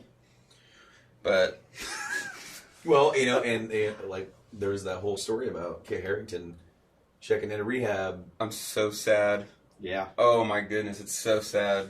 Well, and you know, I've seen a lot of things where they're like, "Oh, he was so bad it drove him to drinking," and it's like, I don't necessarily think that's what it was. I just think that he was quoted being out of it, right? Well, he was quoted that the worst part of the entire series for him was his death in season 5? Yeah. Because then the entire cliffhanger of the series was on him. He loved being a part of the series. He loved being a part of the cast. He was part of the family. Now he's the focal point. And now it's like the stress of Jon Snow's the main character. And he's like, oh, Right. dude, that is a lot of stress just to put on me. And they're he is now, like, he's Luke Skywalker level good Yeah. guy. Yeah. He is one of the all-time great good guys. Exactly. Ever. But I can't wait to see what he does next. I've been saying that to Brandon for I like the last. want him to do a Star Wars. few weeks. Oh, that would be so fucking awesome. yeah. Oh, that would Revan, be sick. Revan. Ooh, him as Revan would be. Kit Harington is a bad. I guess Well, Revan's not necessarily a But bad guy. he's a bad guy that doesn't remember that he was a bad guy. Yeah. Because he's like, I'm a good guy now. You weren't. Someone else said somebody would make a good Revan, and I can't remember who it was. Somebody said Keanu Reeves. Yeah, you said it. yeah, okay. I didn't come up with it. I saw it on the internet. I and can was see like, it too, yes. though. I could definitely Oh see yeah. it. No, but I feel like when everything came to an end, I mean, he's been doing this, for 10 years. His entire acting career has been this, plus a few other things here and there. And it was just like now what? You're left with, They did Gunpowder too. Which was good. You're I left never with finished just wanting more. You almost feel like a sense of devoid, emptiness. Yeah. It's like it's over.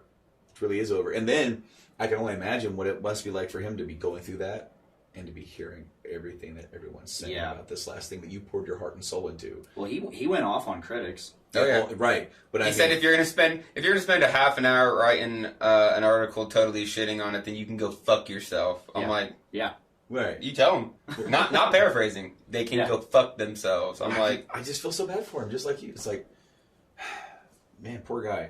because it was his manager or his wife said that when they finally read the scripts for the final season and stuff, it took a huge toll on him. Yeah. And you see it in the little documentary Yes. where he reads it and he's just like, damn it, you're gonna make me do what? I loved it because they mentioned in the documentary that Kit hasn't read it yet. Right. That table read was the first time of him reading, because you could kind of see when they read the whole thing with R.A. killing the Night King, he's like, what? Awesome, cool, yeah, all right. And then That is not how I wanted you to subvert my expectations, you fucking assholes. God damn it. and then he's like, Didn't think Arya was gonna do it. Wrong. That's not good. Everybody expected John, and we kind of forgot about that. When they were doing the table read, you heard them say she vaulted off of a pile of bodies. and you never see, yeah, that's how she got. They explained it right there. She jumped off of a fucking pile of bodies that Theon had sniped with his bow. Well, and the thing is that in some weird way, even though we got the version that we got that was shot, and people said the writing sucked. It's actually watching that table read, watching the dude narrate it all. It was actually almost more badass than actually watching it. Oh yeah. I would totally watch the whole fucking show just them reading the script because it's My favorite part of the whole thing was exactly the way that everybody reacted to it. It was Jon Snow going face to face with the Night King. Is this going to be the big epic fight you've been waiting for? No. no. Instead, the Night King raises his hands. The dead start to rise. Jon Snow, he knows what's coming. It's like, yeah, that's exactly the way that we all felt. It's like, oh, this is it. No. He walks away. And John never got a badass fight, did he? No. He didn't fight Ramsay. He just charged him and whooped his ass. Well, yeah, It was a really badass moment, though, that entire But I'm saying you never got to see John just fucking square off with someone. Other than that white up north at Hardhome. That was very badass. Yeah. That was very badass. Mm-hmm. But yeah, you mean in this final season of the most epic show ever, the main protagonist doesn't get a cool sword fight? I actually would have liked it a lot if they actually would have fought outside of Winterfell. So sword by sword, they're going at it. John's struggling. He gets knocked back. He's getting himself back up, and Night King's done with him. Like, no, I'm not wasting any more time. And he puts his sword up, and John's like, what the fuck? And then he does the hand thing. And then he's like, no! And then he just walks away. It's But John and the Night King fighting, and then Arya jumping out of nowhere would have been pretty fucking cool too. I don't know. I want you to have a sword fight. I wanted John? him and Grey Worm. Because they built up so much tension between the two. Oh, yeah. So Yeah. much tension between those two. And I was like, oh, yeah, here it's going to happen. They're going to duke it out. I don't know how. They're going to. That is something that I do have some like nitpicks with the final episode, because it cuts right from like Drogon melting the throne, taking off with Mama. It's like there's Jon being like, well, I killed the queen. Now what? And then it's like, 2 weeks later, he's been captured. He looks scraggly. They haven't killed him. He's a prisoner of war. I can in no way puzzle that out in my head. It doesn't really make sense that Grey Worm would just take him. I don't think I can be convinced that Grey Worm wouldn't have killed him on the spot. I don't know if I could be convinced otherwise. I mean, the only way that I could actually see it happening is if it would have been a mirror of the Ned and Jaime fight from season 1, where they're fighting each other, and Jon is holding his own, and Grey Worm's really just coming at him, and then one of the other Sully just stabs Jon in the leg, Right. and then he goes down, and then in the moment like where you, like Grey Worm actually has that moment of like, I'm gonna kill you, fucker, and it's like, take him. And then it's like, wait, what? There was your chance to kill him. But it was like one of those moments where you're in human history, when you're looking at weird decisions that people make, where they have every emotion running through them to do that in that moment, and then they don't. You're left kind of wondering why. And then, so then it would have been like, no, he's mine, damn it. I'm going to make that bastard pay. And I guess you could look at it as, there's still there's still an army out there that's not Dothraki and Unsullied. And if we kill Jon Snow right now, it's all going to pop right back off. Right. And Yeah, and like the way that I would like try to rationalize it is that like if in the very heat of the moment, in the very last second, Grey Worm thought better of it, and then like, just so blind rage that it's like, he wanted to. Every fiber in his being was like, I'm going to kill you right here now, right now, just like you did to her. But if I do that, then that doesn't make anything better. mm-hmm. And like, so like, I want you dead, and I'm going to get it, damn it. But well, then he just fucking gets folded over. And what do you want out of this? I want Jon Snow dead. No. Also, all you guys need to get the fuck out of here. All right, let's get out. I guess we're gonna get out of here now. What? You're going to let these people take this guy up to the place where he wanted to be in the first place? Well, and like my favorite part of that is Davos is like, why don't you take Why don't you take the reach? Take the reach. Take the reach. You take your men. Start families. Start a house. Start. Right. And Grey Worm's like, you're really gonna make a dick joke right now? Are you fucking kidding me? Half-handed bastard. I guess he still has the thumb, so be like, He meant well. He absolutely meant well, but it was like, go start with family. Did anyone have a look? I don't remember. Like he said that. Did anybody go like?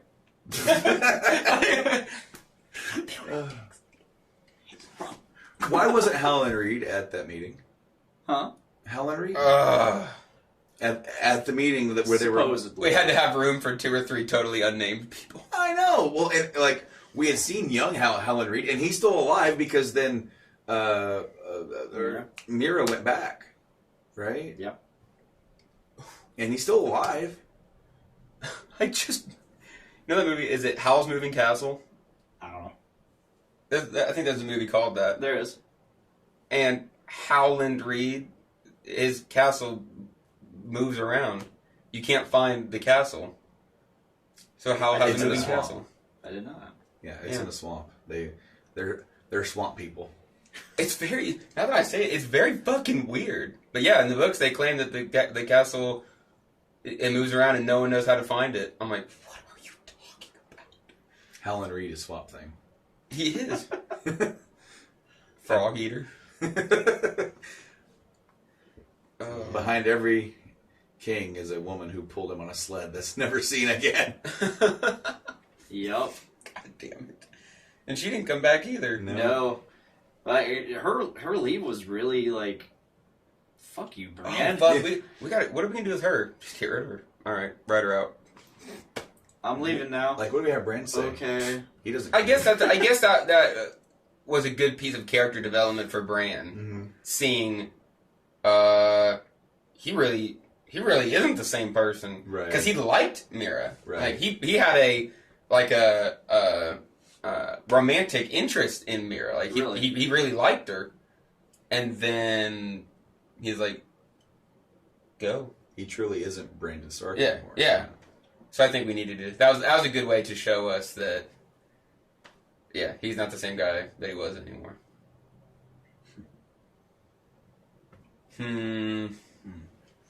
What else?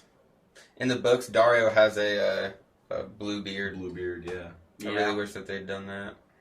Instead, we just got a really gross, pretty boy, and then the fucking bearded hipster dude. The bearded hipster dude. Who was that? Dario.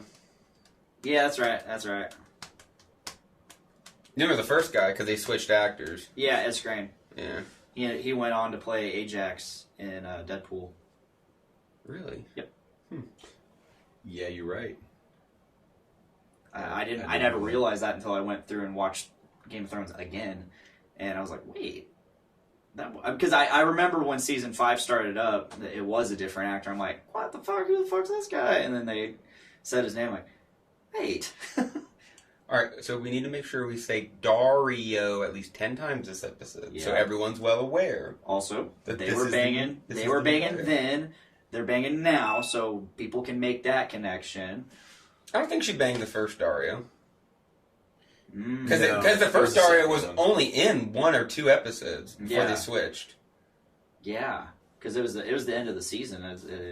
They took Marine. Oh, Dario. I never really liked him anyway. Yeah, fuck him. What else? What? Barristan getting off like he did, that sucked. Mm, That was a badass scene, though. yeah, it was. Fucking Barristan the Bold. Yeah, I mean that character's still alive in the books, isn't he? And shit it sounds bleak.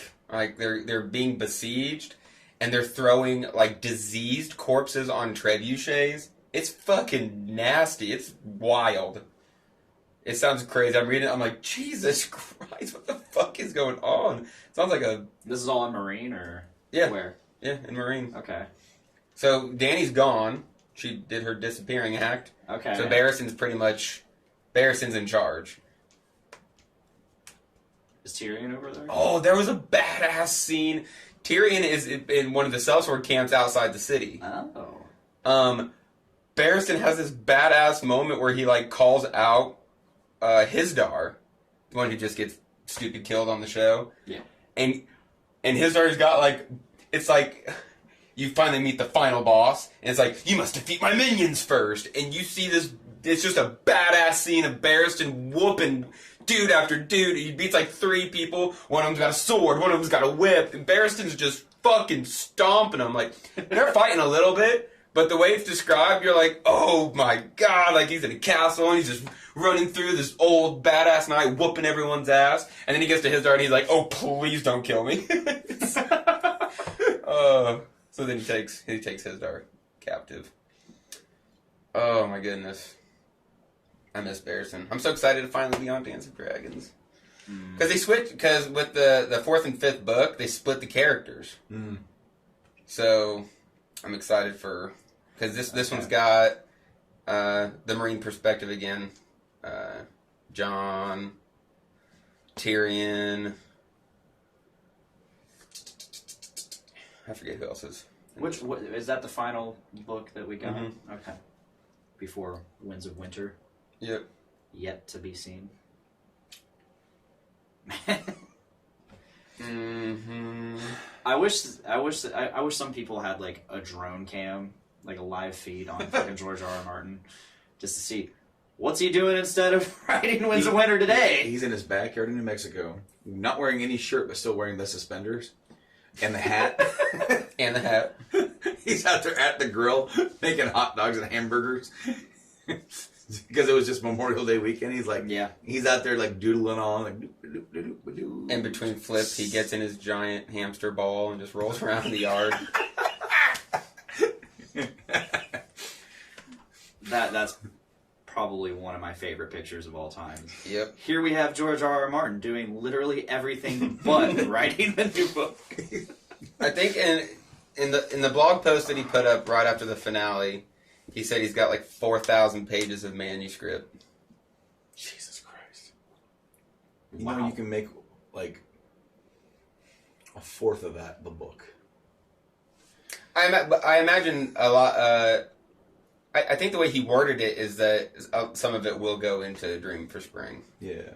So he's right. He's writing the end game.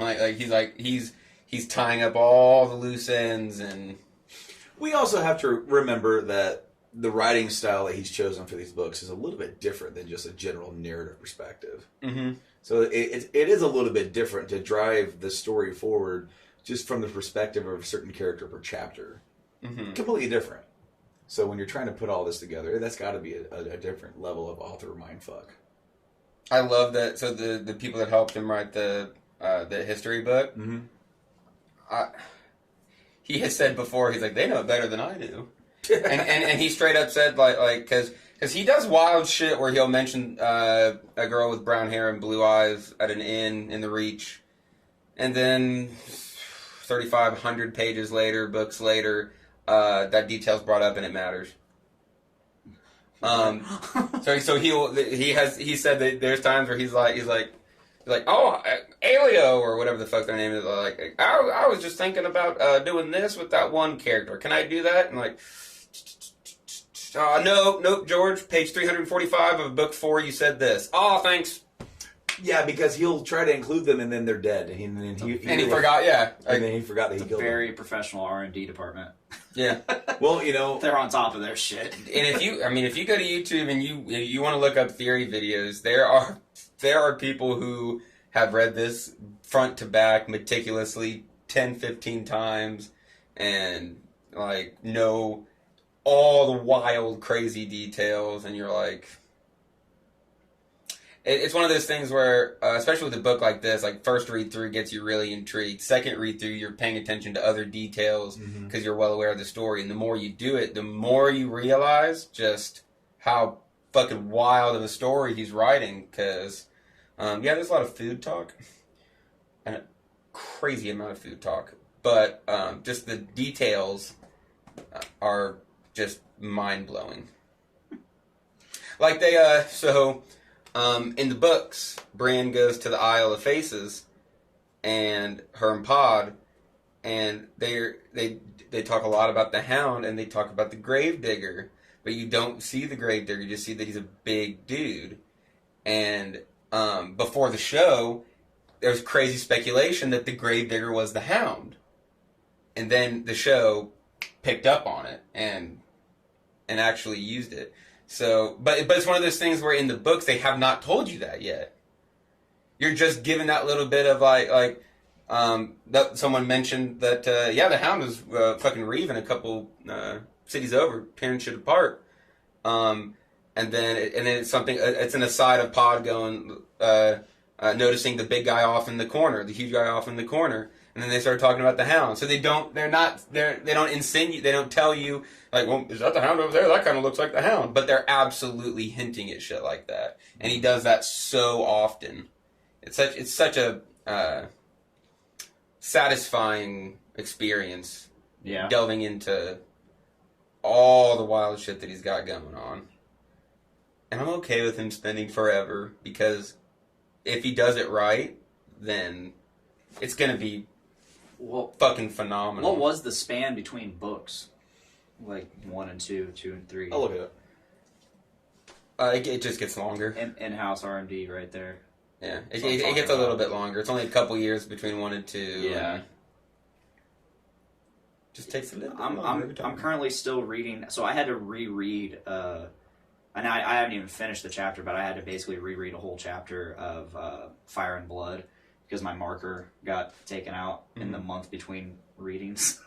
that's how I read books nowadays. Is I have to read a chapter at whenever I'm feeling froggy, you know, and let it digest for weeks. And it's not even that I just don't have time, or if the time I do have, it's like I could read or I could go do this other thing. I'm like the George R. R. Martin of reading. I got it. Got it. First one, Game of Thrones, came out in 96. Second one, Clash of Kings, 98. Okay, 2 years. And Storm of Swords, 2000. Now, I want to preface by saying that all three of those books were supposed to be one book. Yeah. Yeah. So when he was writing because it was originally supposed to be like a trilogy, Game of Thrones, and then it was supposed to be Dance with Dragons, or not even Dance. I'm sorry, Winds of Winter and Dream of Spring. That was it. However, he was well into Clash of Kings when he realized I need to break this up. Right. So when Game of Thrones, he found a spot to end it and then carry on the story for the next. He was already 500 pages into Clash of Kings before he even split it. He's like, wait a minute. And Clash of Kings is the Yeah, second so- book. Yeah, so the first book, originally Game of Thrones, was 1,500 pages, and he's like, I'm not done yet. That's why, I guarantee that's why those first three books are like 2 years apart. Because a lot of. all pretty much Yeah. written. And then, then after Storm of Swords, that was 2000. Feast for Crows was 2005. So 5 years he wrote that one, and then Dance with Dragons was 2011. That was 6 years in between that. And now we have 8. But I mean, at the same time, we've been getting World of Ice and Fire. We haven't been Blood and Fire. devoid of any sort of content. It's just you not got- the actual story. You got Knight of the Seven Kingdoms. You got all kinds of like side material. That would be a good spin-off. The Dunkin' yeah. Egg. Yeah. Oh, man, because Bloodraven is around during that. Yeah. Ooh. That would be fucking awesome. Because you could just make that a 2-season thing and get through all those cool stories. It's cool tourneys. It's cool killing people. An egg is Aemon, isn't it? I don't know. I don't know anything about it. I'm I pretty sure. I picked it up at I picked it up at Barnes and Noble the other day and Or- read the inscription. Or he's one of the brothers of Aemon or something. He is a Targaryen and Yeah. he's closely related. Yeah. Tales of Dunk the Egg.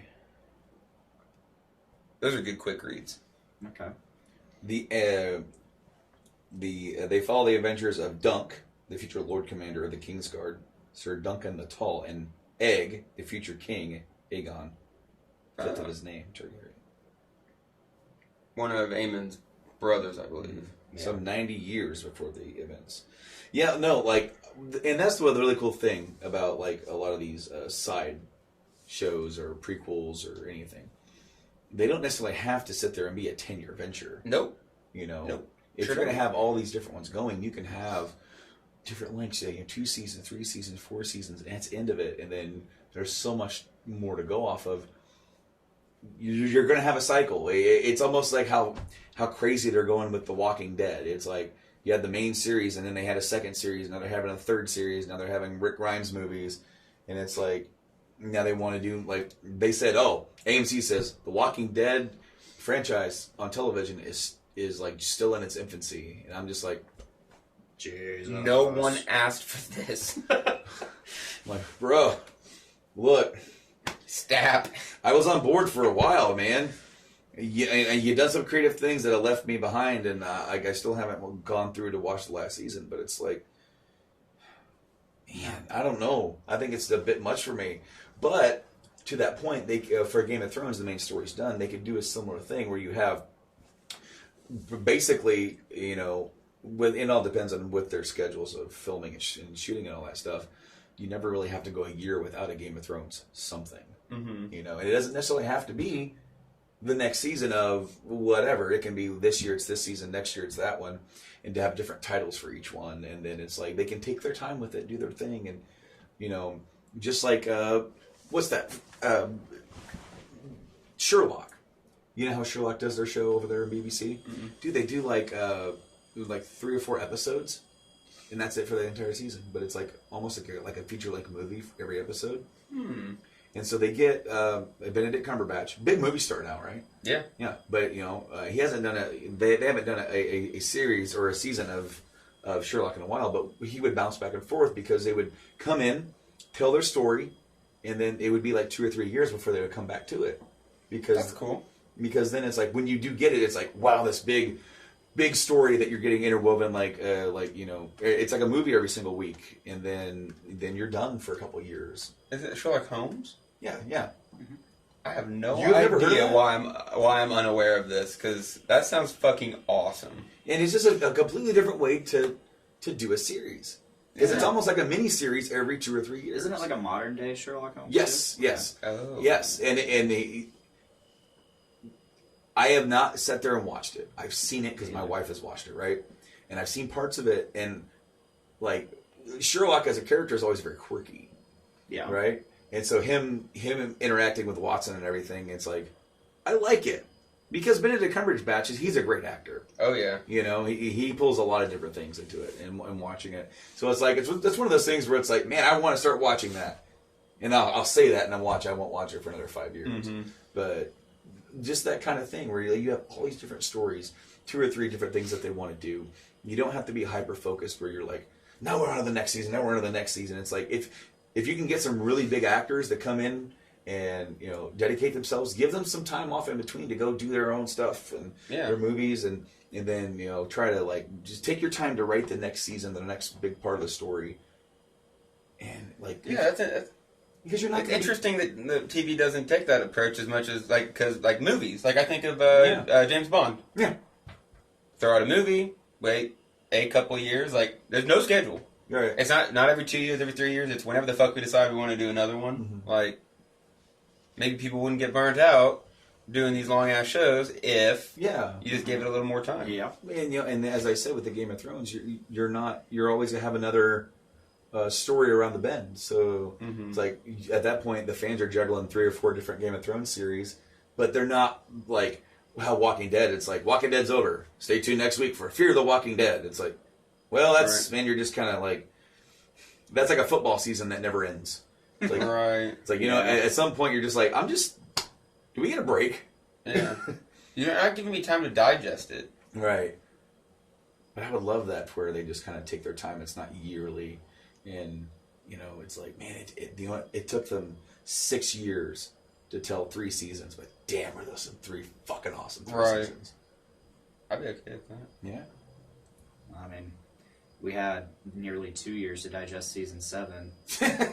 And look what, as much as I like the story of season 8, look what we got. But the Game of Thrones train never ended. No. They never stopped working. They were didn't. always at it. Well, they decided to up the scope, up the ante, make it bigger, make it badder, right?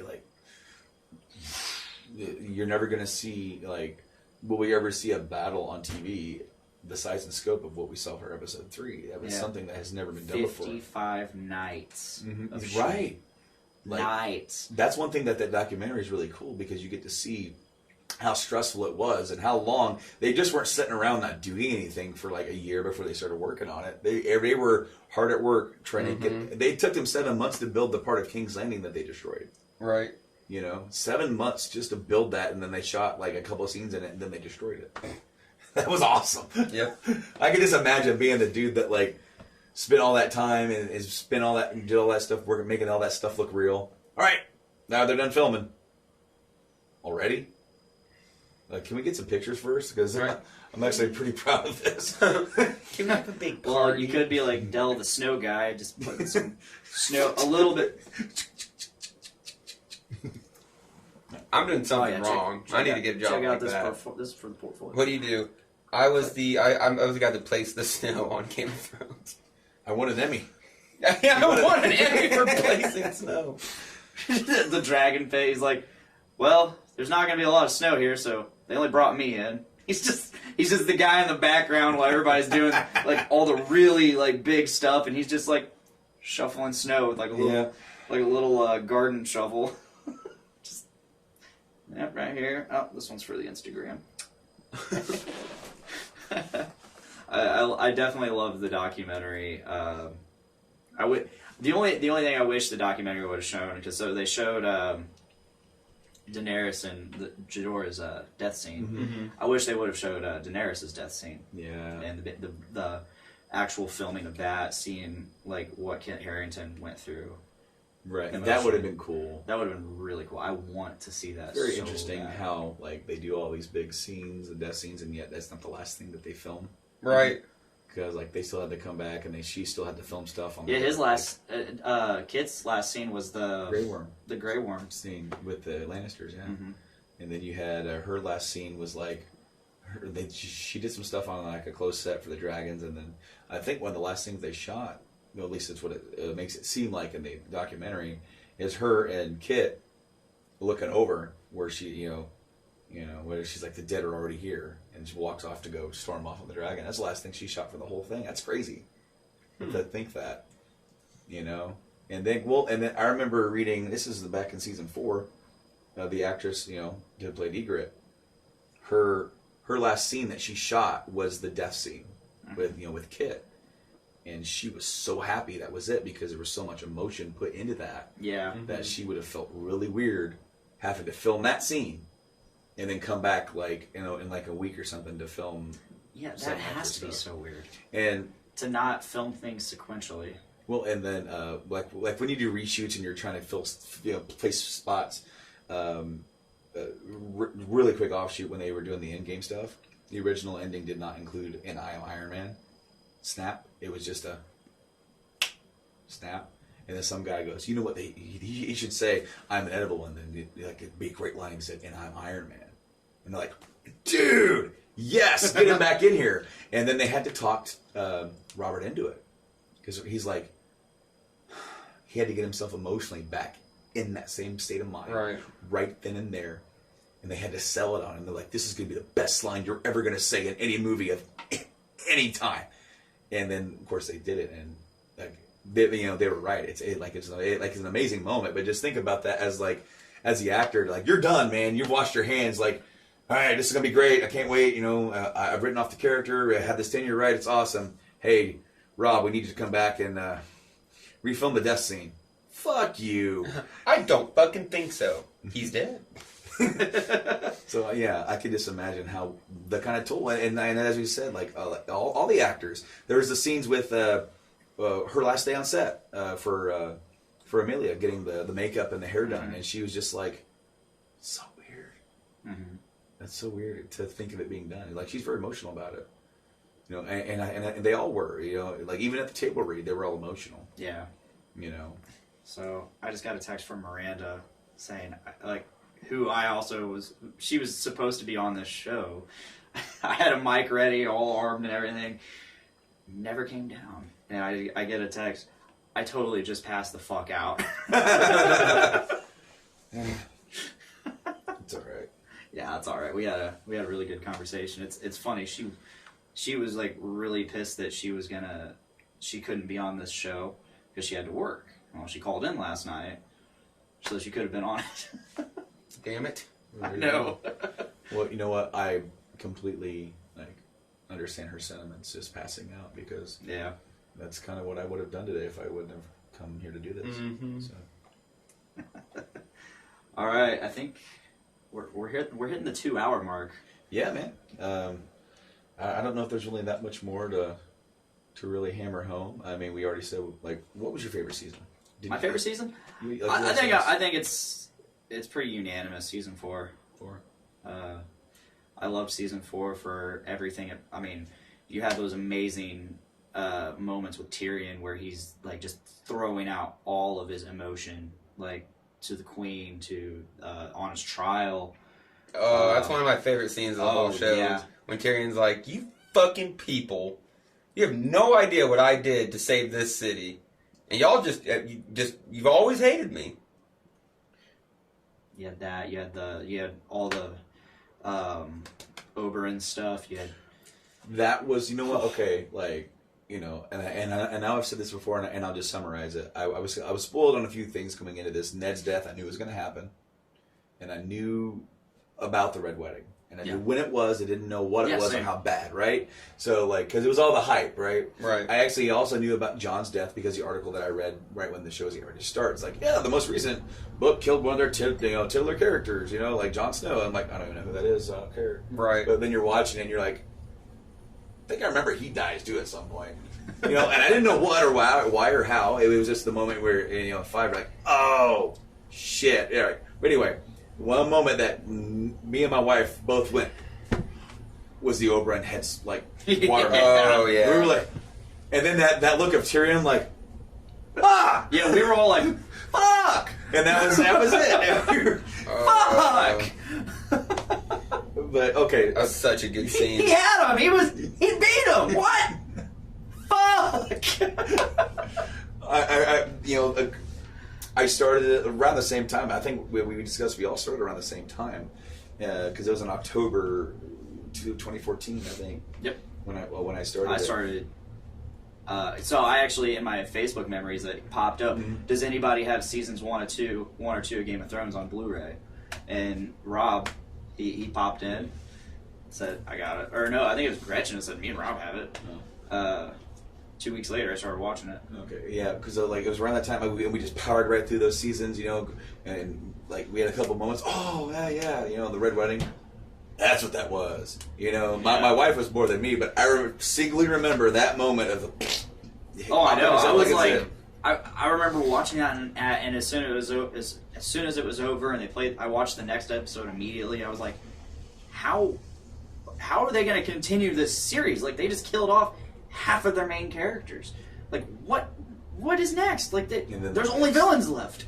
There's only villains. Is that like the first scene of the next season is him melting down ice? Yeah. Tywin melting that ice. It's just the worst. Like, Tywin, God. But they didn't have a Valyrian sword. Mm-hmm. The Lannisters never had a Valyrian Yeah. sword. So he melted down the And sword. of his there's enemy to enough make- fucking Valyrian steel there to make some swords. All right. Did they make armor out of it too, or just no? They made Oathkeeper. Isn't It eventually became Oathkeeper. Yeah. It became Oathkeeper. They made that, and then Widow's Wail. Yeah. Okay, so we said our favorite. Which season is your least favorite? Mm. That's a harder question. It is a hard question. I'm split between two or 3 or 5.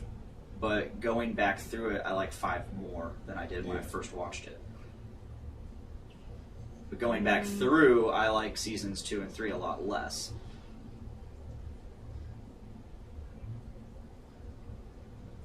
Probably the last one. The last one. Yeah.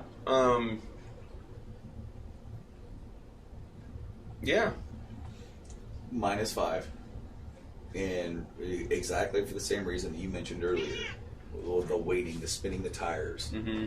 You know. 4 ended so wild. Like, Yeah. all these characters, what's going to happen? And the next season, you're like, so what are y'all doing? And just kind of just spent the whole season doing this until you get to like Hardhome. You know. Hardhome was wild. You know, and that was crazy. That was awesome. And then of course, like they end it with the big cliffhanger. So like it wasn't for naught, but like for most of the season, like you were so hyped up, and I was like, just kind of like I felt like the characters. I was just waiting for more, waiting. We didn't know that they could bring the whites back to life either. Mm-hmm. Yes. Hardhome was the what the fuck did he just do? Come at me, Crow. That's good. All I could think of was like, fuck, that's a lot more of them. What now? Why do the bad guys keep getting worse? I mean, I love that moment where Jon is just floating away on that boat, and they're just staring each other down the whole time. Yep. Only to, and then literally the next episode, John gets Stabbed. fucking stabbed to death. At 2, Ollie. Like, That was also the season where they brought in the Red Sparrow yeah. and The High Sparrow. yeah, not the Red Sparrow. I'm sorry, the High Sparrow. Yeah, and brought them in, and Cersei started like she was going to use them to gain a higher ground against the Tyrell. against the Tyrells. Yeah. Cersei does a lot of like stuff where you're like, all right, that's heavy-handed, and then when she cedes power to the High Sparrow, you're like, so you want to give them power to hold people accountable, really highborn people accountable, so you can fuck with Marjorie. And the moment she did it, the moment that they're like, yeah, so this is what we're going to do to Marjorie, he's like, yes. And also, you're not leaving either, because we're going to put you on trial, too. Like, how did you not see that coming, Cersei? You fucking buffoon. Because the way it happens in the books is it's they have the conversation like, all right, yep, we're gonna get Marjorie, and then it's Cersei going, I am so fucking clever in her head, and the next scene is the next paragraph is him imprisoning her. Like, it just happens so fast. She's like, I'm so fucking smart, and then she's arrested. Like, you fucking idiot. She got lost in her own hubris. Yep. Hoopress. Yeah, guys. I mean, it's been fun coming here. I think I was the constant guest. Yeah. For the most part, for everything. You were a rock, our stone. Yeah. Bastard from the Vale. Yep. What was your favorite episode? We've already talked about. I feel like we've all mentioned our favorite episode at one point or another, but because in the moment as the series was airing, I did say that the episode 3 of season 8 was my favorite, and there's a lot of things I love the way they did it, even though there's a lot of criticism of it. I still loved pretty much almost everything in that episode, but man, one of the ones I always went back to also was Battle of the Bastards. I love the way that was pulled off. same. I also really liked Hard Home as well. Blackwater was great. Of course, these are just like the big battle episodes. But if you Penultimate episode. yeah, penultimate pretty much. But like if you leave those out, man, it's hard to say. Mine was Beyond the Wall. Beyond the Wall, that was a good one too. It was just so campy. Like, all right, we're gonna get the A team together. Yeah, We're gonna yep. go capture a white, and it just goes terribly wrong. Man. That's really hard. I'm thinking back to season 1. I don't want to be that guy that says the first episode because it was just so good at setting the scene. I watched that not too long ago. I was early in Get the some morning. perspective. Well, it was early in the morning on a Sunday. I had nothing else to do. The Yeah. kid wasn't up yet. Wife wasn't up, and it was right in the middle of this. It's probably right after season or episode 3 or whatever, right in the middle. And I'm like, click it, whatever. I just want to rewatch it. And I also got so far into the first audiobook, Mm-hmm. that I wanted to see. Now that I have that perspective, go back and watch the series interpretation, and I'm like, man, yeah. Yeah, the ratio of like how the adaptation from the book to the show, the first season is just gold. It is so close. Yeah, they don't leave out any major details. No, it really was. I was kind of blown away a little bit just by how much they really stuck to it. And I'm still trying to think exactly what episode. You know what? For a favorite episode that isn't one of the battles, I'm gonna have to say it was the contest. It was the trial by combat with Oberyn and Oh yeah, the Viper in the mountain. Bill, because there was a lot around that too. Because there was Yeah. Tyrion, and then there's the Tyrion and Jaime interaction, and all of that. And The Oberyn is one of my favorite characters, and he's They kind of go into it in the show. Mm-hmm.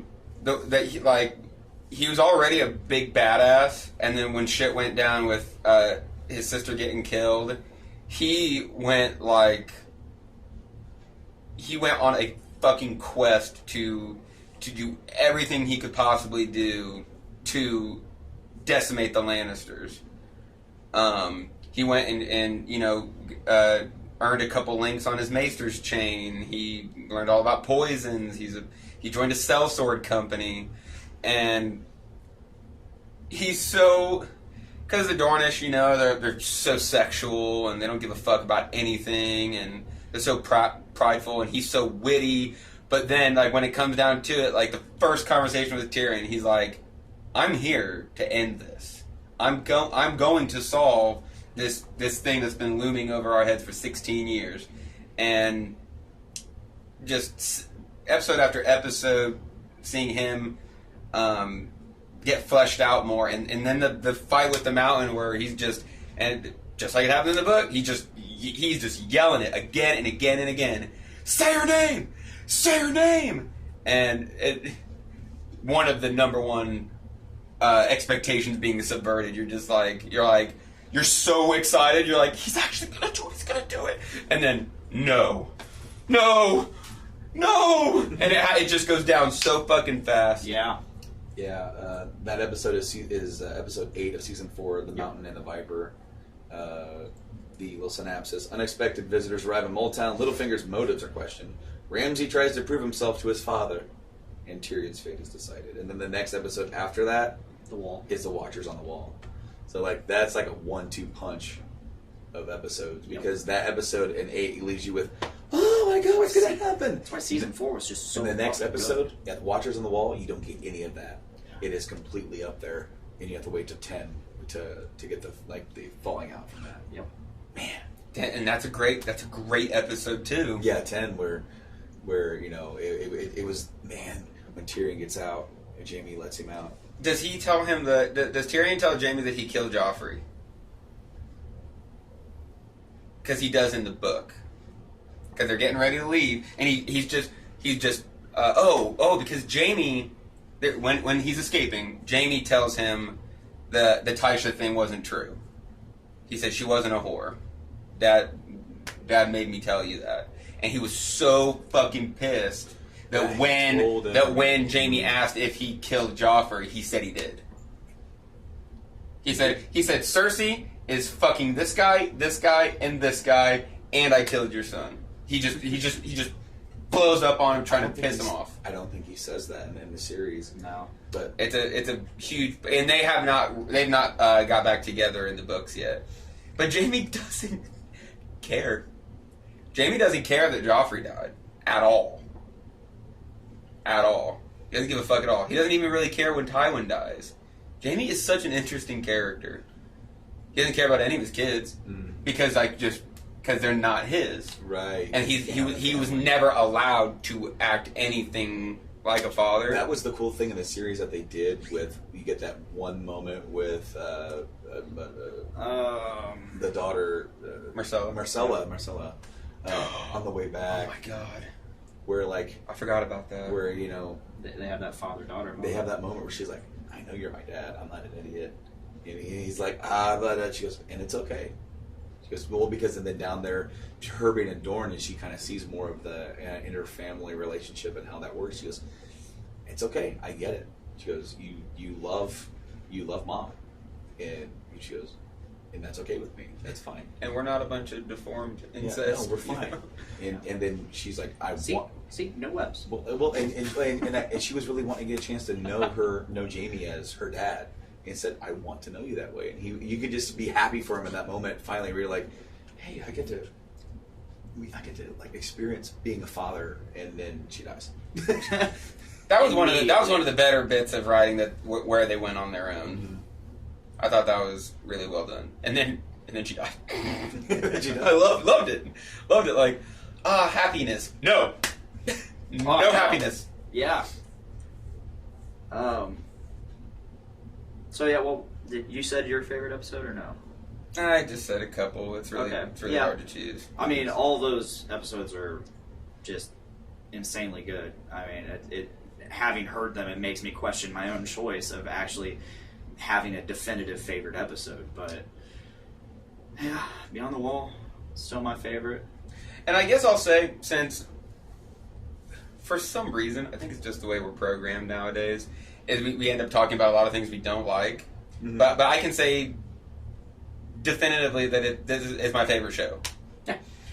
There is so much in this show that I do like. There's nowhere near anything in this where like I'm thinking about this in a negative way. Yeah, that's what I wanted to say. Is you hear us nitpicking a lot, but despite it all, it's my favorite book series, and the show is phenomenal. And yeah, they didn't do some things right, but it's still better than everything else. It doesn't detract from an interpretation point.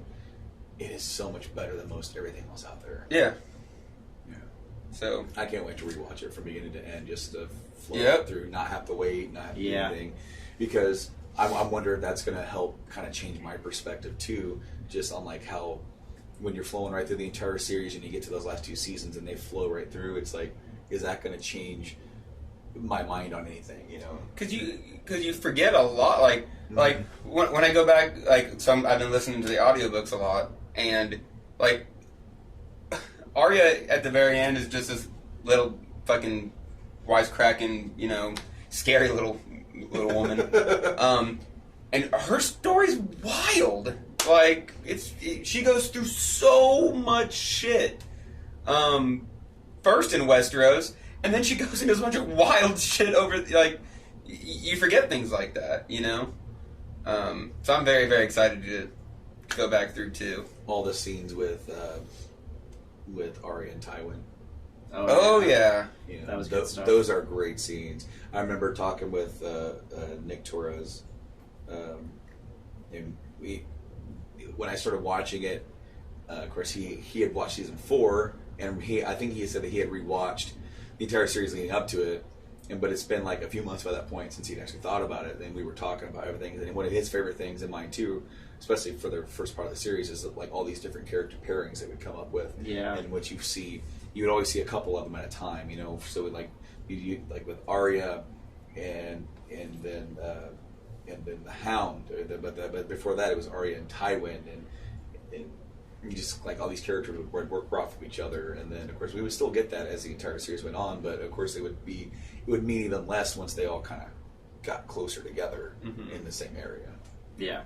Because a lot of times, most of the series, they were just traveling. Yeah. Yeah. So much traveling. People aren't chilling, except Cersei. Cersei just sat around and drank the whole fucking time. The whole time. She didn't go. She went to Winterfell, went back, and she never went anywhere ever. No. Everyone else went on some wild ass journeys. See, Cersei, you got what you fucking deserve, bitch. You uncultured swine. God damn. All right, let's put this to an end, just like the show. Poorly. I don't know. I feel like this episode's been more fleshed out than the last episode of the series. So, with that being said, this is the, for now, final episode of Game of King Chair. I'll be back if you guys ever do more when you do the new series and stuff. It's possible. It's possible. There's lots of Game of Thrones stuff to talk about. Oh, yeah. I'm sure we'll think of an excuse. Oh, yeah. It's been a fun little mini-series to do. I've really enjoyed doing it. Taking that extra time out of my week, just have some more content, and it's been fun. I've really enjoyed being able to sit and chat with, like, officially chat with people about the show rather than just, being at work and having these little talks and then getting distracted by shit. And, it's been really fun. Yeah. I really like this Me too. too. Good. It's good to just geek out about a certain subject. Yeah.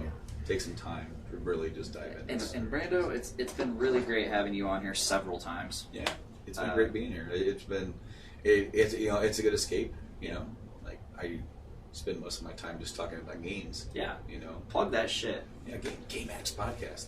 We have our own podcast along with my co-host Mike, who should have been on this Gaming King Right. Chair show at some point. He's a big fan as well. Yep. But yeah, GameX podcast. We're a weekly podcast about video games, modern and retro, all that good stuff. We got E3 coming up. That's pretty cool. Oh, Lot of yes. stuff to be excited for that. But you can check out our stuff each and every single week. We're live on Wednesdays on our Twitch channel, twitch.tv/GameAddictsPlay, as well as our Facebook page.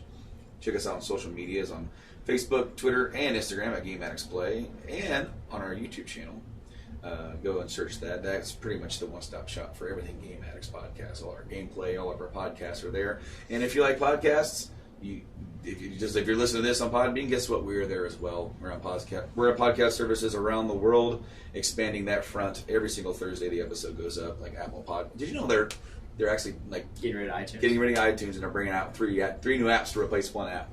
Well, the app's already there. They're just Are they? Okay, well, Apple Podcast, Podbean, Spotify, Stitcher Radio, TuneIn. I submitted this to iHeartRadio. no shit. Still waiting.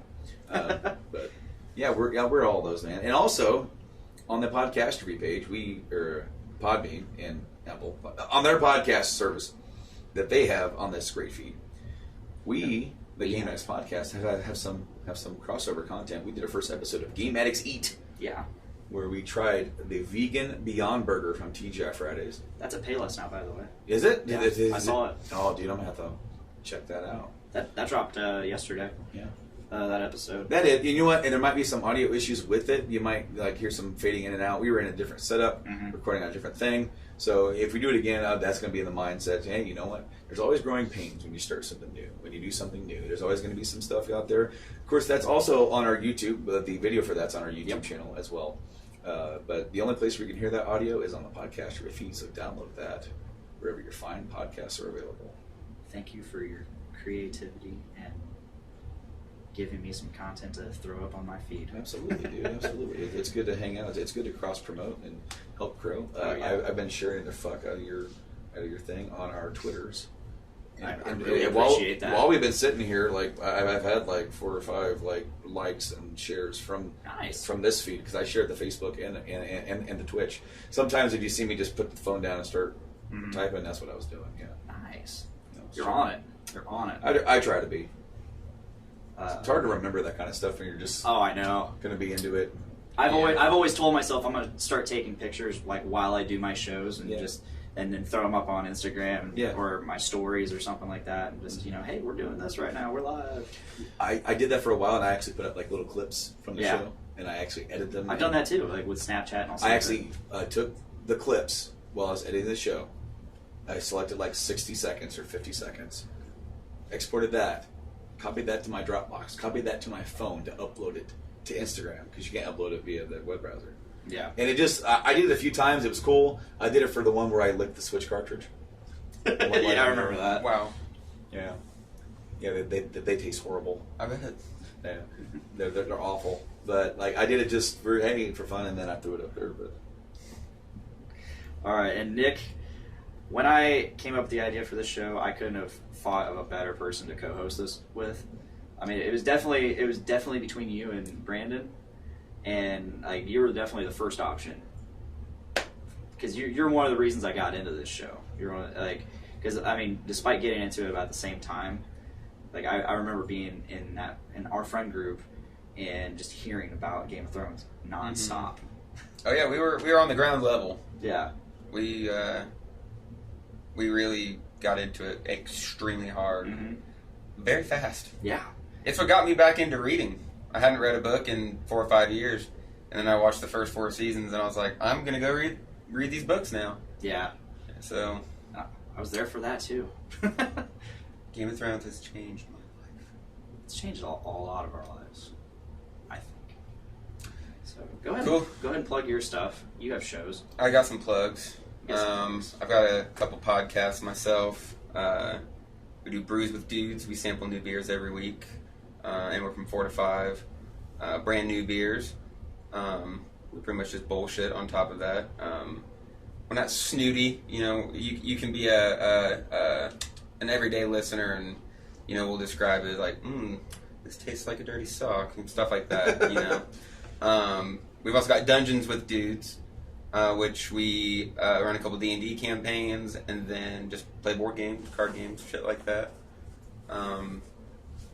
Yeah, I book metal shows. I'm in a couple different bands. Weed Bee, Huge. Huge is a political band about this great administration that we're in the middle of. And thank you to Game of Thrones for letting us get distracted from that for a little bit. Yeah, no kidding. God, the world's burning around us. We are in King's Landing. Yep. So, yeah, you can find the podcast Brews with Dudes, Dungeons with Dudes on all the podcast places. I'm not even gonna go into it. If you can listen to a podcast, we're definitely on there as part of the Journey into Comics Network. So if you can't find Brews with Dudes or Dungeons with Dudes, type in Journey into Comics Network and you'll find us that way. Yep. And of course, you can find Podcastrophe on its own feed and the Journey into Comics Network. And we are live on Facebook, Twitch, and YouTube every Tuesday, roughly around 5:30. So come on by, check us out, leave something in the chat for us to laugh at, and have a good time. And that is all I got. Our watch is ended. And our watch is Our ended. watch is ended. Bye, guys. Thank you, live stream, for watching. And we will see you next time on whatever show we decide to fill this slot with.